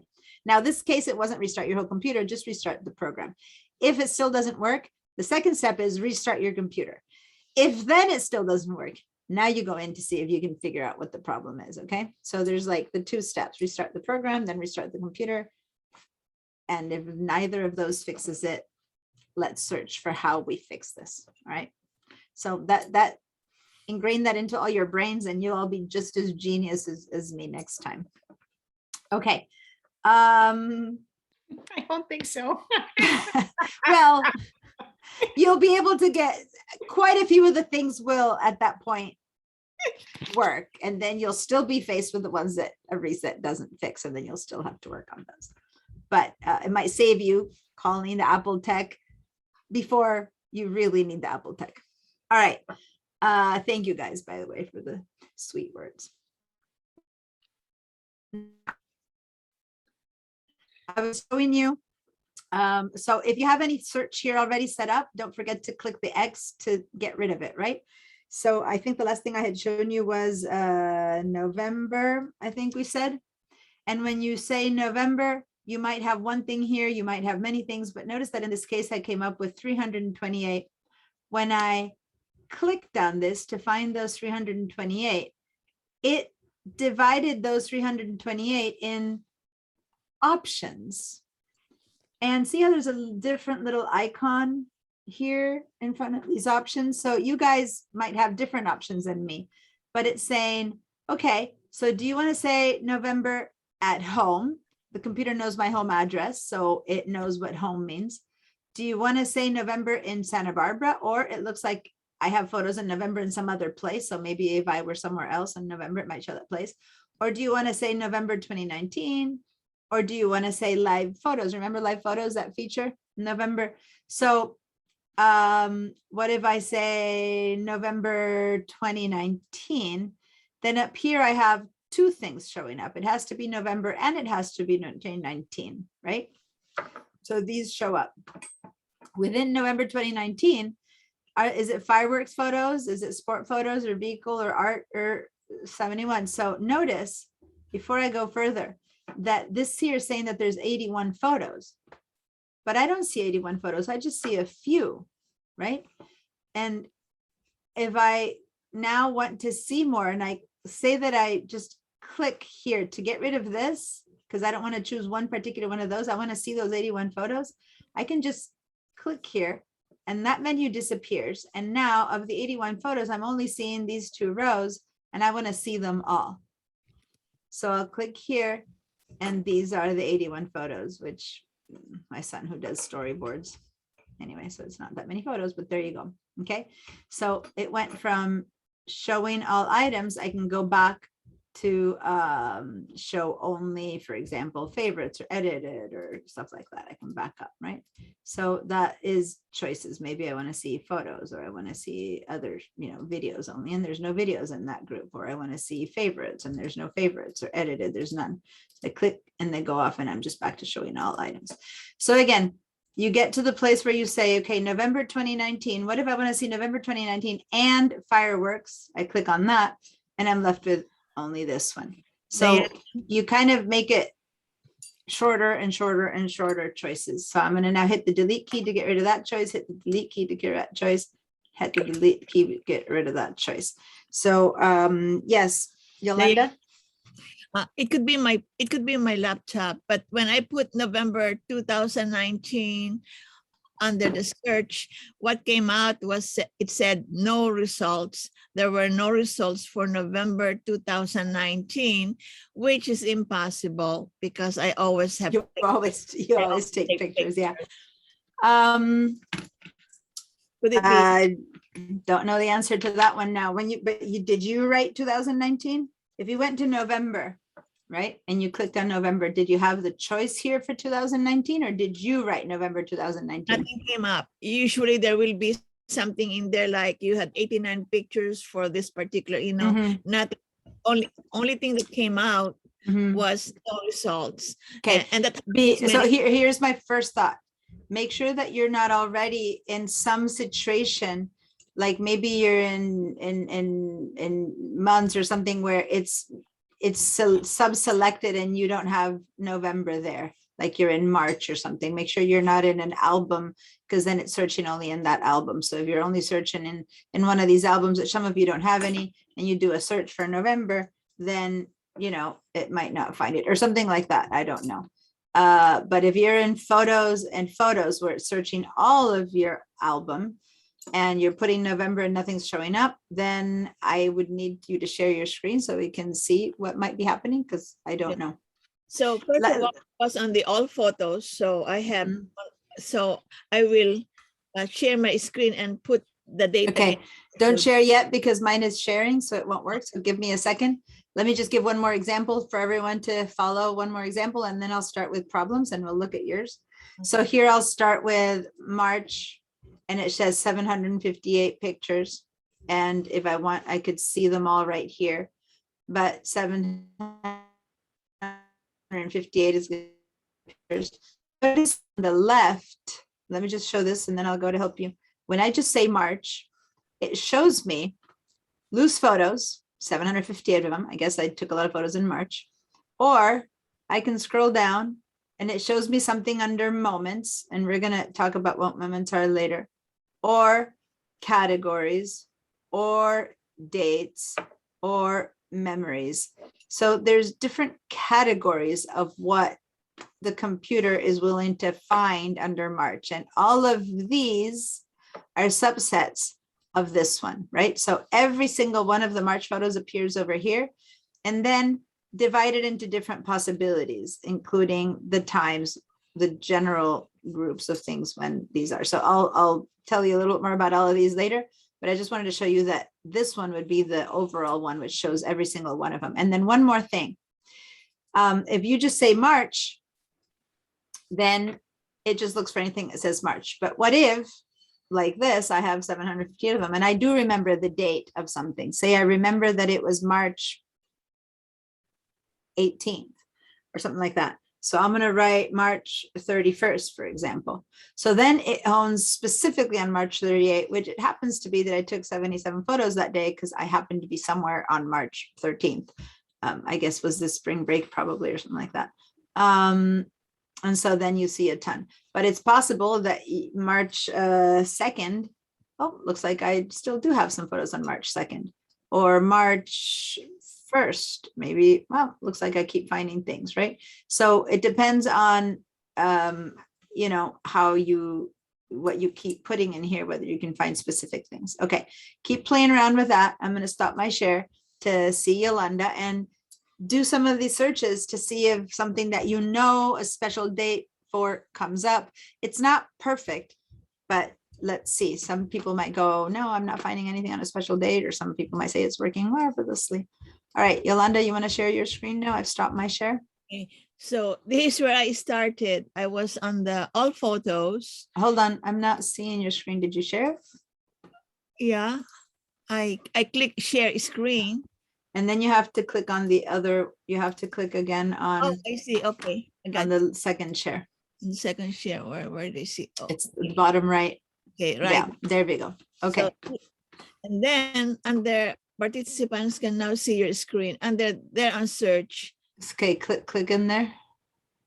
And I put November. Okay, so you know what? You're not seeing your well, probably because your screen is small, but you're not seeing the sidebar, and it's better if I can see your sidebar. Can you well, one, I believe that if you make it a little bit wider, you might see the sidebar. And if not, we need to say show sidebar. Okay. There it is. Okay, that helps to have an idea where you're at. Okay, so go into the search again. Okay, so you were looking for, remind me again. When I told you nothing results, I'm going to put just exactly November. Okay. 2019. Oh, okay. Okay. Oh, there's something came.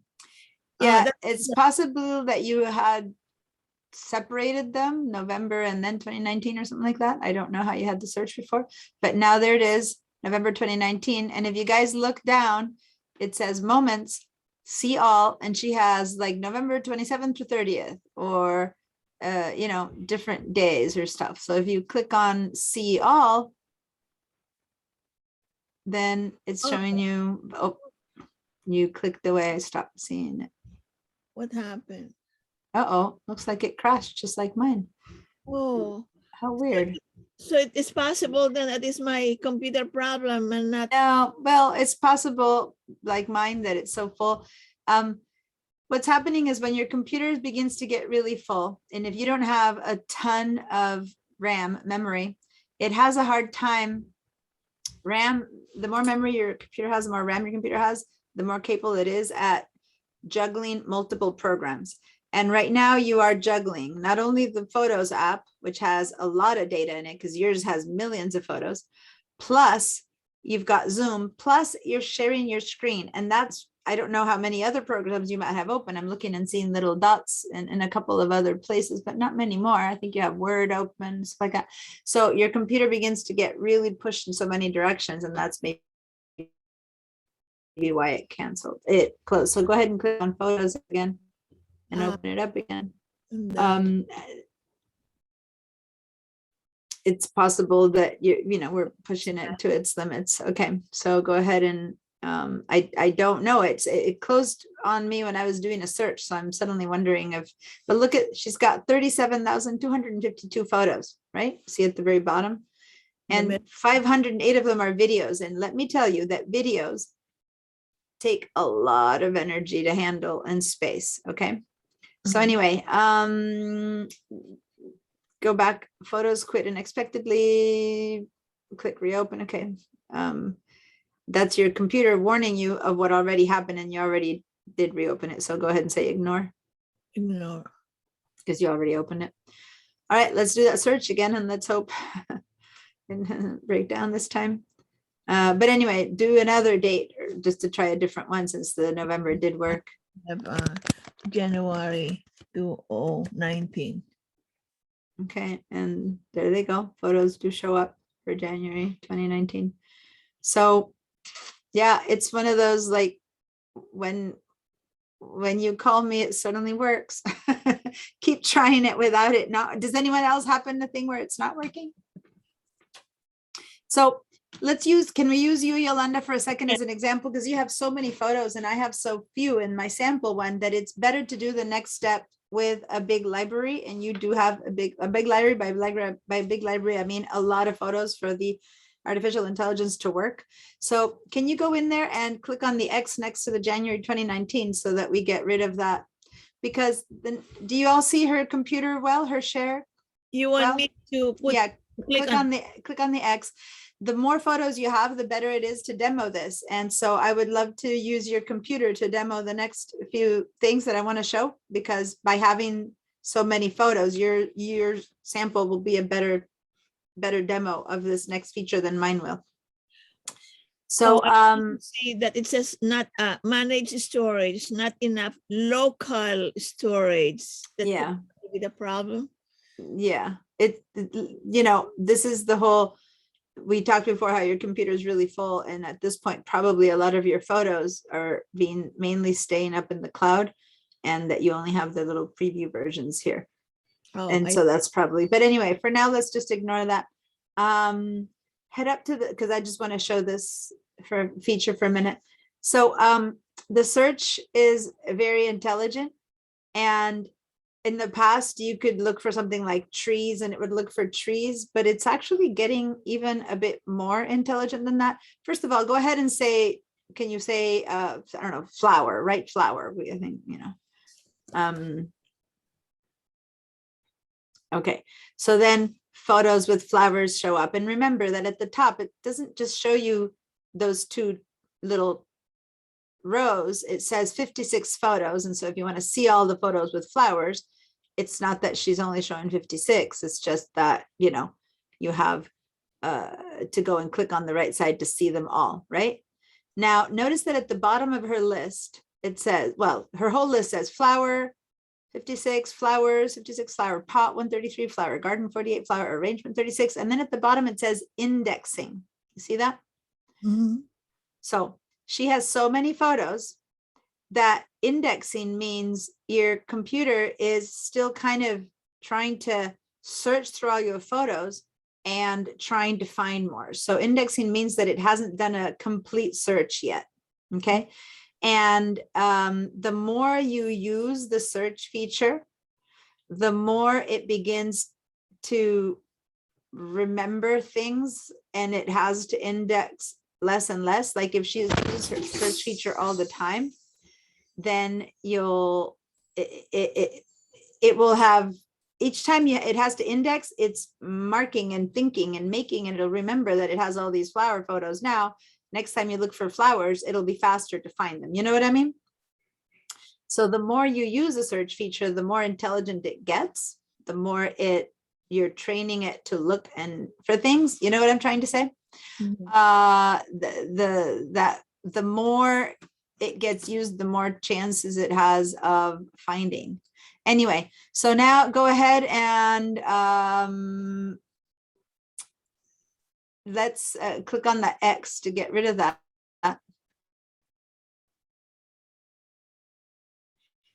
We're gonna be putting metadata and keywords and stuff like that here later, so you'll be able to see other things that show up there, but right now we don't have those set up. So now go ahead, and over on the left I'm seeing a few folders that you've been creating, or albums that you've been creating, maybe in other classes with me or stuff like that, but I'm going to take up the name of one of those. One of those is called, can you go to the left? And this is something that many of you don't have, but can you scroll down a little bit? Yeah, put your mouse. Yeah. Just scroll. I want to take a name of one of those. I see travel Egypt or something like that, or pilgrimage. I see the word pilgrimage. Okay. So now go to your search. And write pill and just PIL, and even without finishing the writing, see it. Now, look at her screen. She hasn't even written the word pilgrimage. It's just PIL. And yet anything that has parts of it, see how there's like a little bit of, there's a whole word, but the PIL are bolded. They're like a bit blacker than the rest of them. So the search is looking at all the metadata, all the things it can think of, and it's finding things that have the P, the I, the L. Actually, tap the backspace so it only says PI, for example. Tap one time the backspace. See, there's all those things it finds that have PI, right? Then when you write PIL, go ahead and write the L. Now it's beginning to find some names at the bottom there. Pilgrimage to Italy, Yo Pilgrims France. Those are names that she has entered in her albums, which she knows how to make them. And some of you guys have never made one yet, but she already has some things she wrote. So now how many other things have a PIL where pillow or Pilsner, Piloto? Now go ahead and write PILG, write the G. See how we're beginning to make it only pilg. There's not that many other words that start with P-I-L-G, but the word pilgrimage. So now it's really focusing on anything that she has created with the word pilgrimage. Notice that there's no more search little icons in there. The micro, I always forget the word for the loop. Metadata. No, the shape.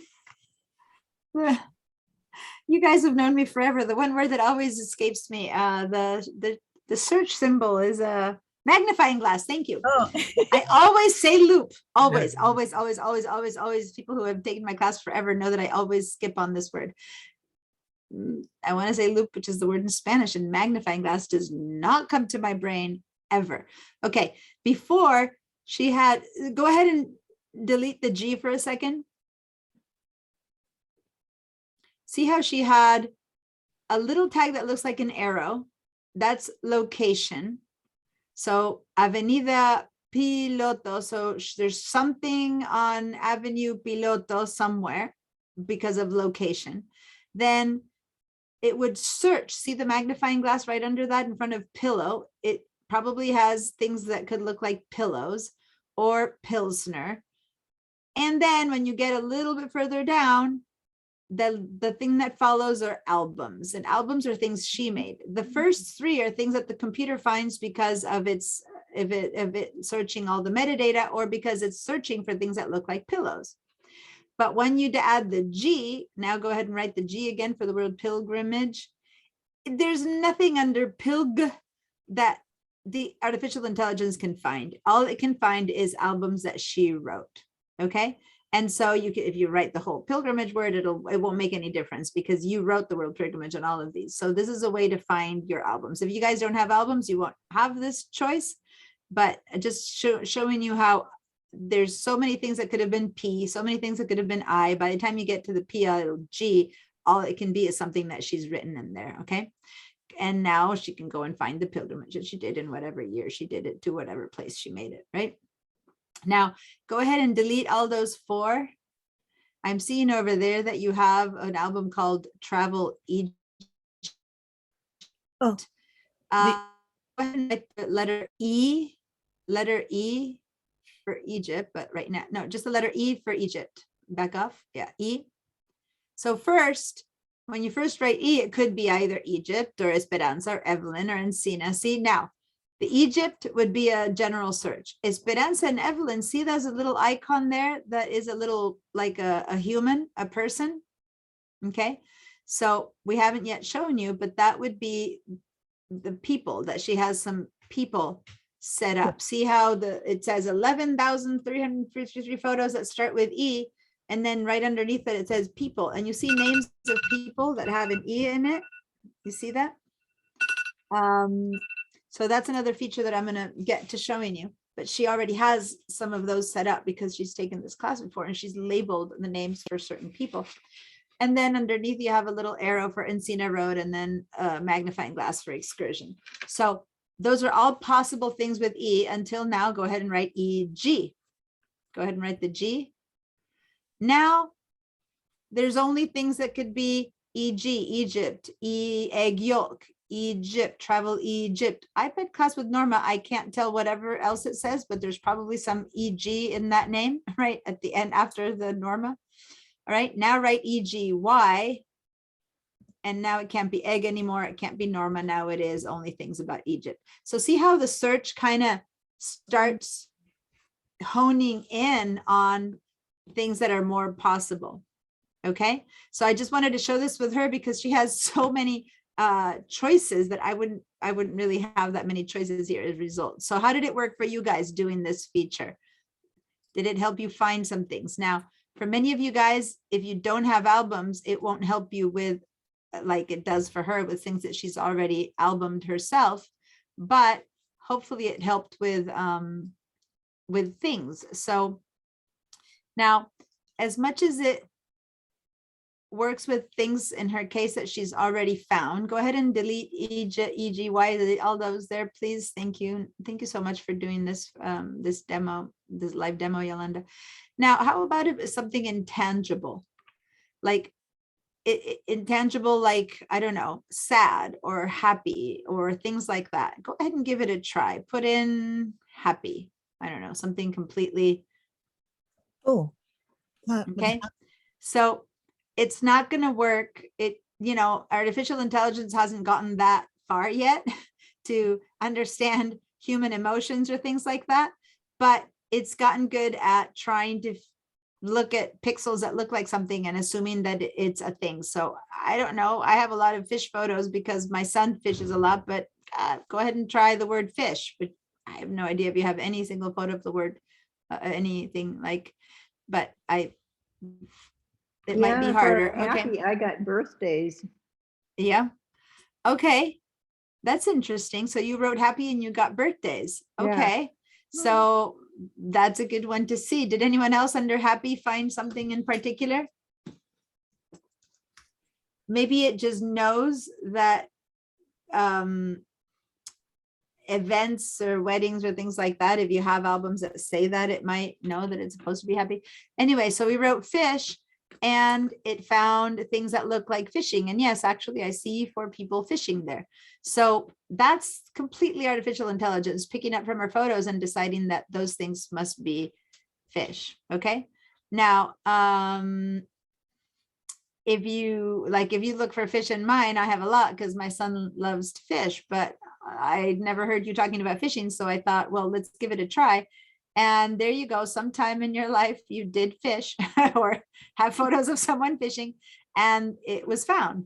So give things a try that you wouldn't even think of that you might have. I don't know. Go ahead and delete that and write cow. I don't know. Do you have things of cows? And the reason is because sometimes, there we go, cowboy hat it found. All right. Sometimes it makes big mistakes, right? Because there's some pattern in the trees that makes it look like a face or something like that. But right now, I am sure that if you look at that third photo, I'm sure those are not cowboy hats. They're probably just hats. But the first one actually does look like a cowboy hat of those 3 photos. So it did its best, right? So they're not really cowboy hats, but at least it found hats. Now, if you were to delete that and write hat, it probably will find many, many more hats. Anyway, so keep playing around with things that you think you might find in your own. I'm using these words for her, but go ahead. And so now it could be a hat or it could be a hatchback or a specific kind of hat, right? So now there's a ton more photos. And if you kind of, the quick gander at all the photos, I am kind of seeing most people in those photos do have hats, except for the one at the bottom left that is a hatchback. And there you go. It doesn't have a hat, but it is a hatchback, right? So now if you were to actually hit return for what you really wanted was hat, it will eliminate the hatchback. So go ahead and hit return. And click in there again. Oh, it didn't turn it into a little round thing. Oh, okay. I'll show you. You know how when you said November, it turned it into a little round name around the November because then it searched only for that. In this case, you actually would have had to click on the word hat. So go back and click in there again. Go back into the search for a second. Oh, I wanted it to find only hat, but it's still on the general search. So click in there and now go down with your hand and click on the word hat. Yeah. So now that when you click on the word hat, notice that down at the bottom, you don't see the hatchback anymore. Okay. Because she actually made a choice. She didn't want a hatchback. She wanted hat. So anything else that could have been kind of hat disappeared and it truly is only searching for hat. But now that you found hat, now it's like, well, do you want to see hats in winter, hats in summer, hats in Santa Barbara, hats in the folder called Alberto? Okay. So maybe you want to go see hats that Albert is wearing. So go to the top choice. And now there'll be photos that is of anything she's labeled Albert. And see, she's done that. You haven't done that. But now these are photos that'll be with hats and Albert. And maybe it's not Albert, maybe it's Albert's son, or maybe it's something she labeled Albert. And we're going to now figure out how that went and how you label people. Okay. But you're able to use your search for things that you wouldn't have thought you could before. Okay. Thank you. This has been really, really useful. Before I let you go, Yolanda, I do want to show the people feature, and I know you have that one pretty well developed. So I'm gonna first ask, so if you mind hanging out there and not doing anything while I check in on people's search, and then I'm gonna ask you if you can show a little bit your search feature. So guys, how did it go? Did you guys use your search to find things that you would have not known how to find otherwise? I mean, my goal isn't that you look for hat and fish. Those were just words I was throwing out, but look for things that you might have wondered how to find a certain photo or another, and let's see if the artificial intelligence helps you find it. Okay, so go ahead and do that and see if there's anything there. Does anyone wants to share that they found, or that it worked, or I don't know, anything? I put in news and it showed all things with newspapers, including, I found a picture of my granddaughter making Easter eggs on top of a newspaper. Oh, that's I so hadn't cool. seen for years. There you go. Yeah, because when you have 30,000 photos, which is kind of, we all have a ton of photos, you Right. get to a point where you kind of lose track. How many times do you really go down things, right? Right. And the thing is, if there's a photo there that you find that you loved, well, how do you find it again, right? Because if you truly loved it, what do you do to it? You don't want to forget that that awesome photo was there. So what can you do? Well, one of the things you can do, and it's the very broad strokes because there's so many other things that we can do, but one first thing we can do is we can label it a favorite. So actually, Yolanda, can you go to where it says 24 photos and it says see all? Click on see all. And now choose one of those that you really like. And you might not have any here that you really like, but choose one or the other. And notice that when she hovers over it, go to the one to the left that's really dark for the demo. See how on the bottom left, a little tiny heart is appearing? So you won't see it so much in the white one that she actually did choose, but go to the white one now, because you were choosing that one, and see how you see that little heart there. It's hard to see. Can you go over and click on that little heart? Right there. She just clicked on that little heart, and how that little heart right there on the bottom left turned white. If you guys can see that in any of your photos, go find any photo that you kind of like, or that newspaper of your grandchild or whatever you kind of like, hover over it and click on the heart. Okay. And when you do that, on the left side of the sidebar, so go all the way to the blue sidebar that's on the left way there.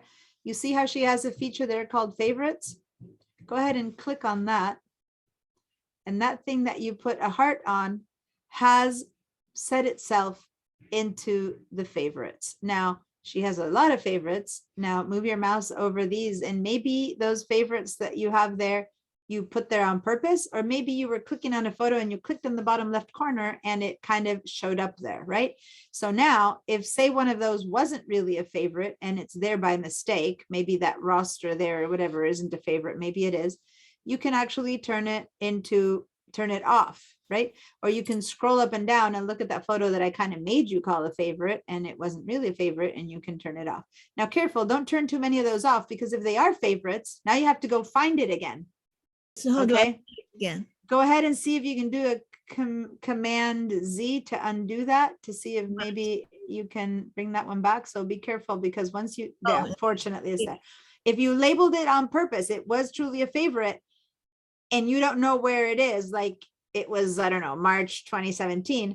If you turn that off, it stays in your March 2010, but it leaves this favorite spot, right? So then it might be harder to find it again. So go find the one that I kind of made you scroll up, because right now you're not seeing them all. Go ahead and scroll around and let's go up and down and let's see how many photos you have there. You seem to, you can use your mouse for scrolling, remember? And you seem to have a lot of favorites, so it might be harder to find the one that we just put in there. But if you guys haven't used favorites a lot, so you seem to have, you know, there, seem to have, you can see at the top, it says right next to the word favorites, it says 1,341 photos. So yeah, that one favorite that you just clicked on might not be easy to find again, but there's deeper ways now to organize our things. But one way to really make it stand out is to put it in your favorites when you really see it that you like it, right? So all you do to put it in your favorites is click on that little heart. And then with time, you can sit and go, okay, this photo should go in an album called My Son. This one should go in an album called, wedding. This one should go in album. So you then assign them. But as all you did was click on favorites, and that kind of puts them in this one place. And then you can drag them out from here, already sub-selected, to sub-organize them a bit better. Does that make sense? But if during a search, Dorothy found that photo of her granddaughter with newspaper, if it was like, oh, it was cute to see, that's fine. But it was like, oh, that's cute to see, I don't want it to be lost amongst 30,000. The quickest thing you can do is click on the little heart, and at least it goes into this one subset called favorites. And then later she can go, I want an album with all the photos of my dear little grandchild. Okay, so then you'll make a folder and actually put it in there. And I'm going to show you that over the next few weeks. But in fact, next week, we're going to start with albums. But at least that forcefully puts it in one quick place. Does that make sense? Yeah, but So- Deanna, I've got the word live at the top left corner, but I don't have a little heart when I hover over the bottom left corner. I'm in library. Is that the right place to be? Yeah. You're in library and all photos. And when you see photos, so can you go up to the word photos, Yolanda, which is in your case, the equivalent to his library? Yeah, click on that photos. Mhm. When you hover over any of these photos, Yolanda, move your mouse over them and see how you move your mouse over it, and then it shows the heart. Otherwise it doesn't. Move to the right now. Move one to the right with your hand, Yolanda. Move your mouse to the right. See, now there's a heart showing up, but it disappeared on the other one. It only shows up under the photos that you put your mouse over, giving you a chance to select it. And if you don't click on it, when you move on to the next one to Well, the right, then that little line of a heart disappears, and it No, but maybe Go I choose- don't see all photos at the top. Maybe I don't. Okay, do you want to share your screen now? Because I've had Yolanda on the spot for quite a bit. Okay. All right, so thank you so much, Yolanda. That was great. All right, go ahead and share your screen, Leon. Desktop one or whiteboard? That's not the whiteboard, desktop, because it's where you're programming. Got it. Okay, so because you're in this big mode, you've actually double clicked on it. Okay, so select your photo, select your like, yeah. So when you're in this mode, you've actually gotten to the one photo and not to the whole catalog. So to get out of that, go up to that little arrow and hit that. Yeah. Now, I was yeah. there. And then I went in. okay, no, but stop. Yeah. To get to the all photos where you saw that little heart, you need to be, instead of in days up there, go up to the top where it says days, to the right above where your face, yeah, right there, and go back to the all photos. Hmm. So this is when you see a ton of little photos, and see that little heart popping up whenever you hover over something. And now you can click on it there, and that will add it to the favorites. And now go to the favorites. And there it is. And if you don't want it, if you look at it and go, oh, I didn't mean it, this wasn't a favorite, you can go back over it and click the heart again, and it'll go away.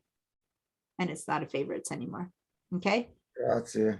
Then you can go back to your library and keep searching for favorites. Molto bene. Okay, so now you actually, now where he was when he showed me and he said, I don't see it, he was inside that actual photo. Okay, so when you double click a photo, so go back to library, go choose another one and double click on it. When you double click a photo, that one, double click, it opens up into its mode where you can actually edit that photo. Okay, and notice that right at the top, he has choices, and he has Big Sur, okay? And this is how it shows up for Big Sur. For Catalina, it looks a little bit different, but that little heart doesn't pop up at the bottom left, but it does pop right above. See, there's like a little, a whole string of icons, and there's the heart. Now you have hearted or favorited this one photo. Go to your favorites, and there it is. See that? So now I'm going to stop your share for a second because I'm going to show you that's how it looks like in Big Sur. I'm going to show you how it looks like in Catalina, what he just did. So if I go to a photo here that I really love and I double click on it, and now I'm in that photo, now he had like a series of stuff right above the photo. In Big Sur, in Catalina, they're up here.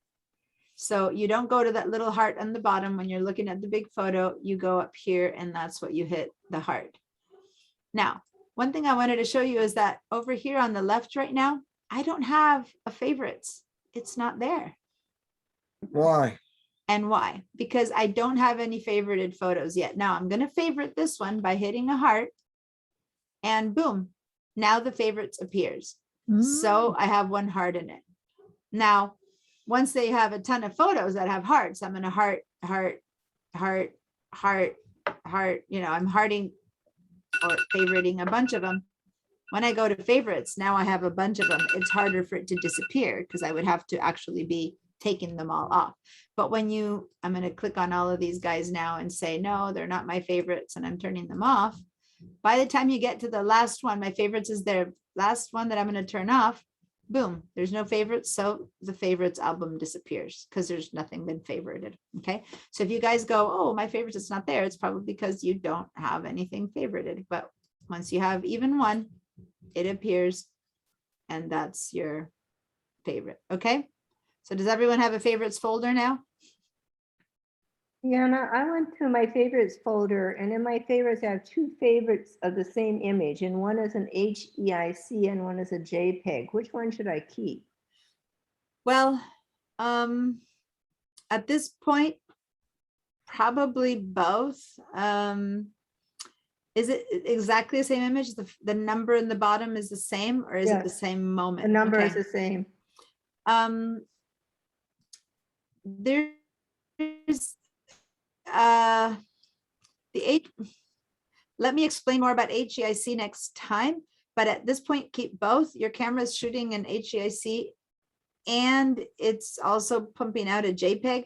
The HEIC is not a mode that will be recognized by other programs. JPEG will always be recognized by programs, but it's already been post-processed, so to say, by your camera a bit, versus the HEIC is, it's a different creature. It's only an Apple phone type of photo, and it saves more space. There's all these features to it, but it's still not a photo that can be shared with the world yet.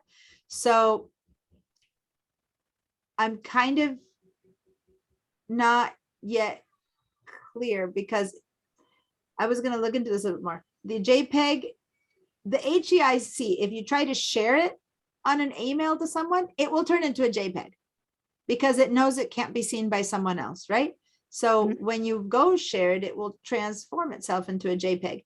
Now, is there a difference between that one and just having the JPEG or having the HEIC and the flexibility? I'm not 100% sure about that yet. And I'm gonna actually make a note because I was gonna look into it the other day and I got busy with other stuff.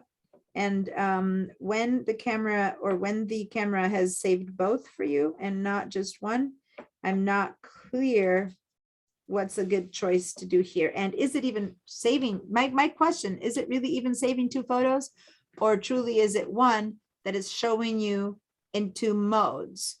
And in which case it's fine to keep both. I think it's the same. I think that's what it is, that it's the same photo, but it's giving you two options. I don't really think it's two photos. Diana. But I'm not 100% sure about that one yet. Yes, Leon? So HEIC stands for high efficiency image. So it's a higher quality than JPEG. And you're right, JPEG will be exported to a larger number of people. But the HEIC is for saving it for yourself in a higher quality. It's kind of, it's not raw, but it's kind of the iPhone version of raw, so to say, in that it has more information in it. But if you keep them all as HEIC and then share them, they'll turn into JPEG. So what's the point of keeping the other JPEG? Or is it just there as display only? And it's really one photo. That's the part that I'm not clear about. Because it's possible that, like in albums where you see a photo in two places, but it's still really one photo. And it's possible that it's doing that, or it's possible that you have your setting to save both. And since I don't know the answer right now, keep both and I'll look into that. Thank you. Okay. This started a few years ago. I'm not sure how many years ago, but at least 2 years ago, maybe it 3, that the came out with HEIC began. What's Came up that? with High Sierra. With High Sierra? Yeah. Yeah. So some 20 years ago, the whole HEIC thing started. And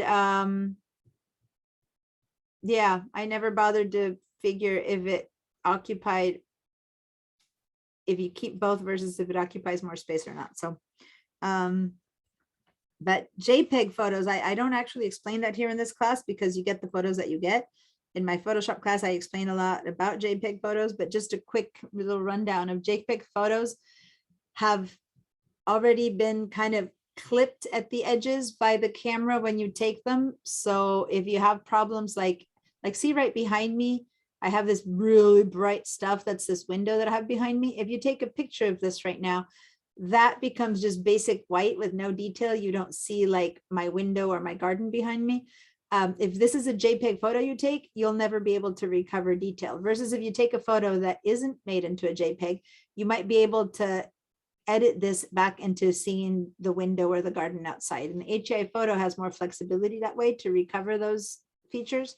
So anyway, there's a good point. There's a very good reason to keep the HEICs. I don't know if you need to keep both though. So Okay, thank you so much. I appreciate that. you're welcome. All right. So now that you know, the favorites, as you saw at first, might be a really good way to save photos that you really like, because you go up here and you don't have to search for them. They're all there. But once you like a lot of photos like Yolanda and you have 1,300 of them, then it's still not that practical to find your very, very favorites. Does that make sense? There isn't another level of favorites. Eons ago, when iPhotos still existed, you could give it 1 star, 2 stars, 3 stars, 4 stars, and then you had like levels of what you liked. But now you just have heart or no heart. So all you can do once you have more than your basic favorites and you've moved into the hundreds and thousands, then you need to start creating folders for them, okay, or albums, and be able to search for them quickly. So we're going to be moving into that conversation next week, how to actually not just use the search, but to actually organize them yourselves. I just wanted to show one more thing that we're also going to begin talking about, which is people. So if I go to my people here, you'll see a lot of faces, but these faces are just faces and they don't really mean anything. Yet, if I look at those faces, I recognize them all. They're all people that I know and love, but if I hover over them, the computer doesn't know who they are, right? So I'm going to stop this, and Yolanda, can you share your screen again really quickly? And I'm going to show you after you do something with that, which I will teach you.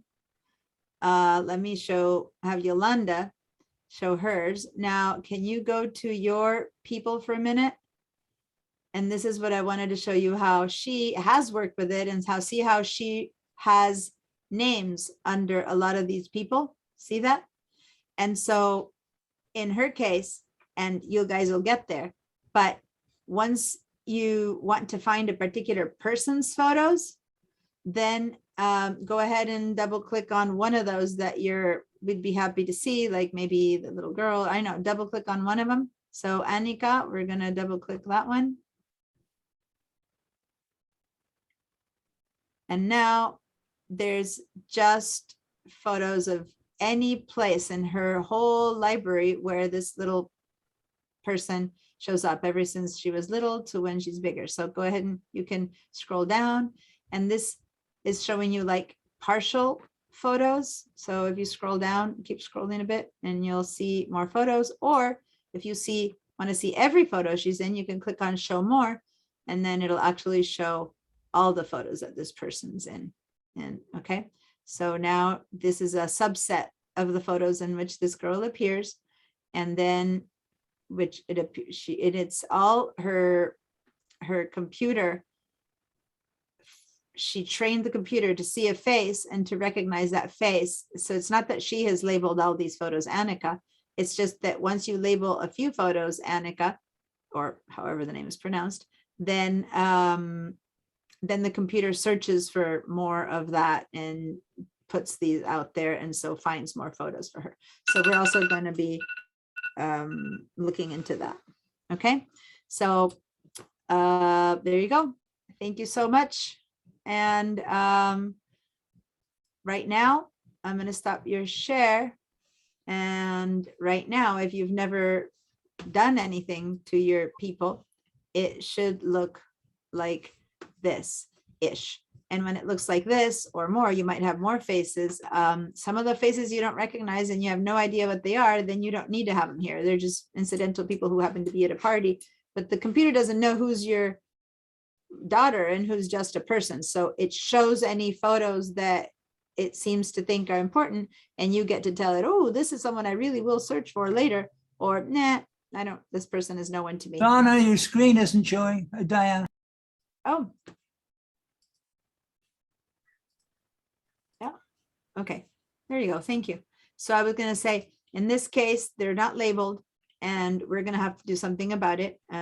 But go ahead and for now, click on people and see what shows up. And what I was saying is sometimes it might be people you know, and sometimes it might just be people who incidentally happen to be in photos, and that's why they're there, but they don't matter to you. So if there's someone here that is someone that doesn't matter to you, you can right click and remove this person. So I'm not going to teach you right now anymore. We're going to do it later, but what you can do is begin to clean it up of people that don't matter to you. If this person doesn't matter to you, right click over it and say remove this person, but don't remove anyone that you do know and want to label. Okay, just do it to people, and I'm not clicking because I don't want to remove anyone yet.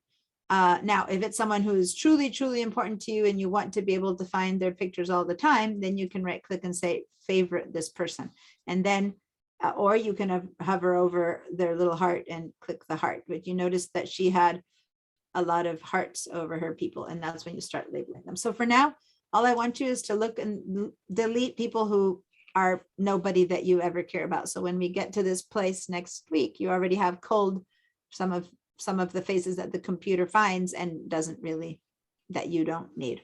Okay. All right. That's it for today. Sorry, I went over a little bit, and yeah, play around with the search, play around with the possibilities of your cameras, do some favoriting, and then later when we start learning how to make albums, some of those things that you favorited, we'll learn how to put into places that you can then keep working with. Okay, see if you have any other photos that appear out of time, change their time, add location to photos that don't have location, but that you want to remember that you were there in that place that day. The trip you took, you know, these all are from Spain. Okay, well, you don't remember exactly where, but at least you can say they're all from Spain, and so on and so forth. So we'll I know some of you have already left. Let me just say one thing. I forgot. You don't need to put location only on one thing at a time. You can select more than one and assign location to more than one. So say you have 100 photos of when you were in Mammoth, you can select 100 photos and then assign location Mammoth to all 100 at the same time. Okay, so remind me that I haven't shown you this, and I'll show you next week. All right, how to do more than one in case you don't remember how to do that. Okay, all right. Okay, thank you. Great. Bye, guys. Have a great weekend. Wonderful. Diana. If you have questions, I'm still here. Oh, good.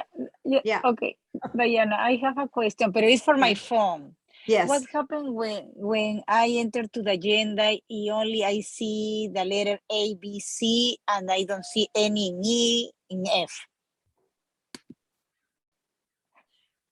When in the search, you write A, B, C, what? Claro, you check all your agenda.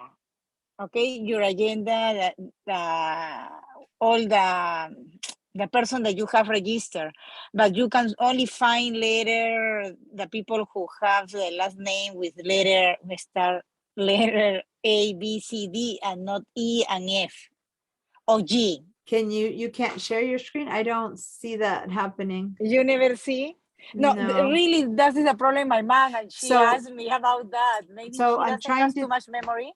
I'm just trying to think what you mean. So on my phone, by the way, I haven't, for those of you who are still around, I haven't shared the same feature on your phone, by the way, is available down here on the bottom right. You have the search feature, right? So if I click on the search feature on the phone, up here at the top, I can be searching for things like I don't know, what did I say? Trees. Okay, so the same situation happens. And then any photos with trees come up, 108 photos of trees come up. So everything I showed you on the computer works here again. But what you're saying is that under people, you say that if you put in the A, B, C, No, is that what you it's meant? in No. the agenda. It's not in photos, sorry. It's not in Oh, photos. oh, in the agenda. Yes, was in the agenda, In the calendar, you Eh, mean? in the contacts. In the contacts, okay. She can only see some, if she looking for someone who is like me, Ferrari. Oh. I am Lily Ferrari. Well, The if you F say don't exist. A, but you can't do A, B, C because no one's names starts with A, B, and C, right? So you have to do A or delete the A, put in the B or put in the C, right? Yeah, look, If that's what you in the mean? right side, look, in the right side. In the right side, you see A, B, C, D, E, F, G. Yeah, what happened in this phone don't exist the E, the F, and the G. Even if you scroll? Yes, even if you scroll. Because if you keep scrolling, it usually would come up with Yes. something. In her phone don't exist. Some 3 letters that was Really? yes. And if you Could be write the late of someone who starts with an M, it doesn't, nothing shows up? nothing shows up. Well, then that's probably something you need to talk with the Apple Tech. There seems The like Apple Tech, something's oh. wrong there. Okay. I Okay. would have no idea why it wouldn't show up because I have bazillions of people in my contacts and it still works. So it's not about too Could many. be memory. Maybe Um, could be the memory or could be the iCloud. Yeah, I something. don't think so. Why A, B, and C only? That doesn't seem like memory. I really, that's one where I have no idea. Okay, Diana. Call Thank you. Apple and say, I have no idea what's Yeah. happening. Sorry. No problem. Thanks. Okay. All right. Okay. Any other Thank you. particular question by Lily? No, thank you, Deanna. Okay. Bye, Annette. Bye, Michael. Bye, Debbie. Bye, everyone. You guys take care. Bye, Win.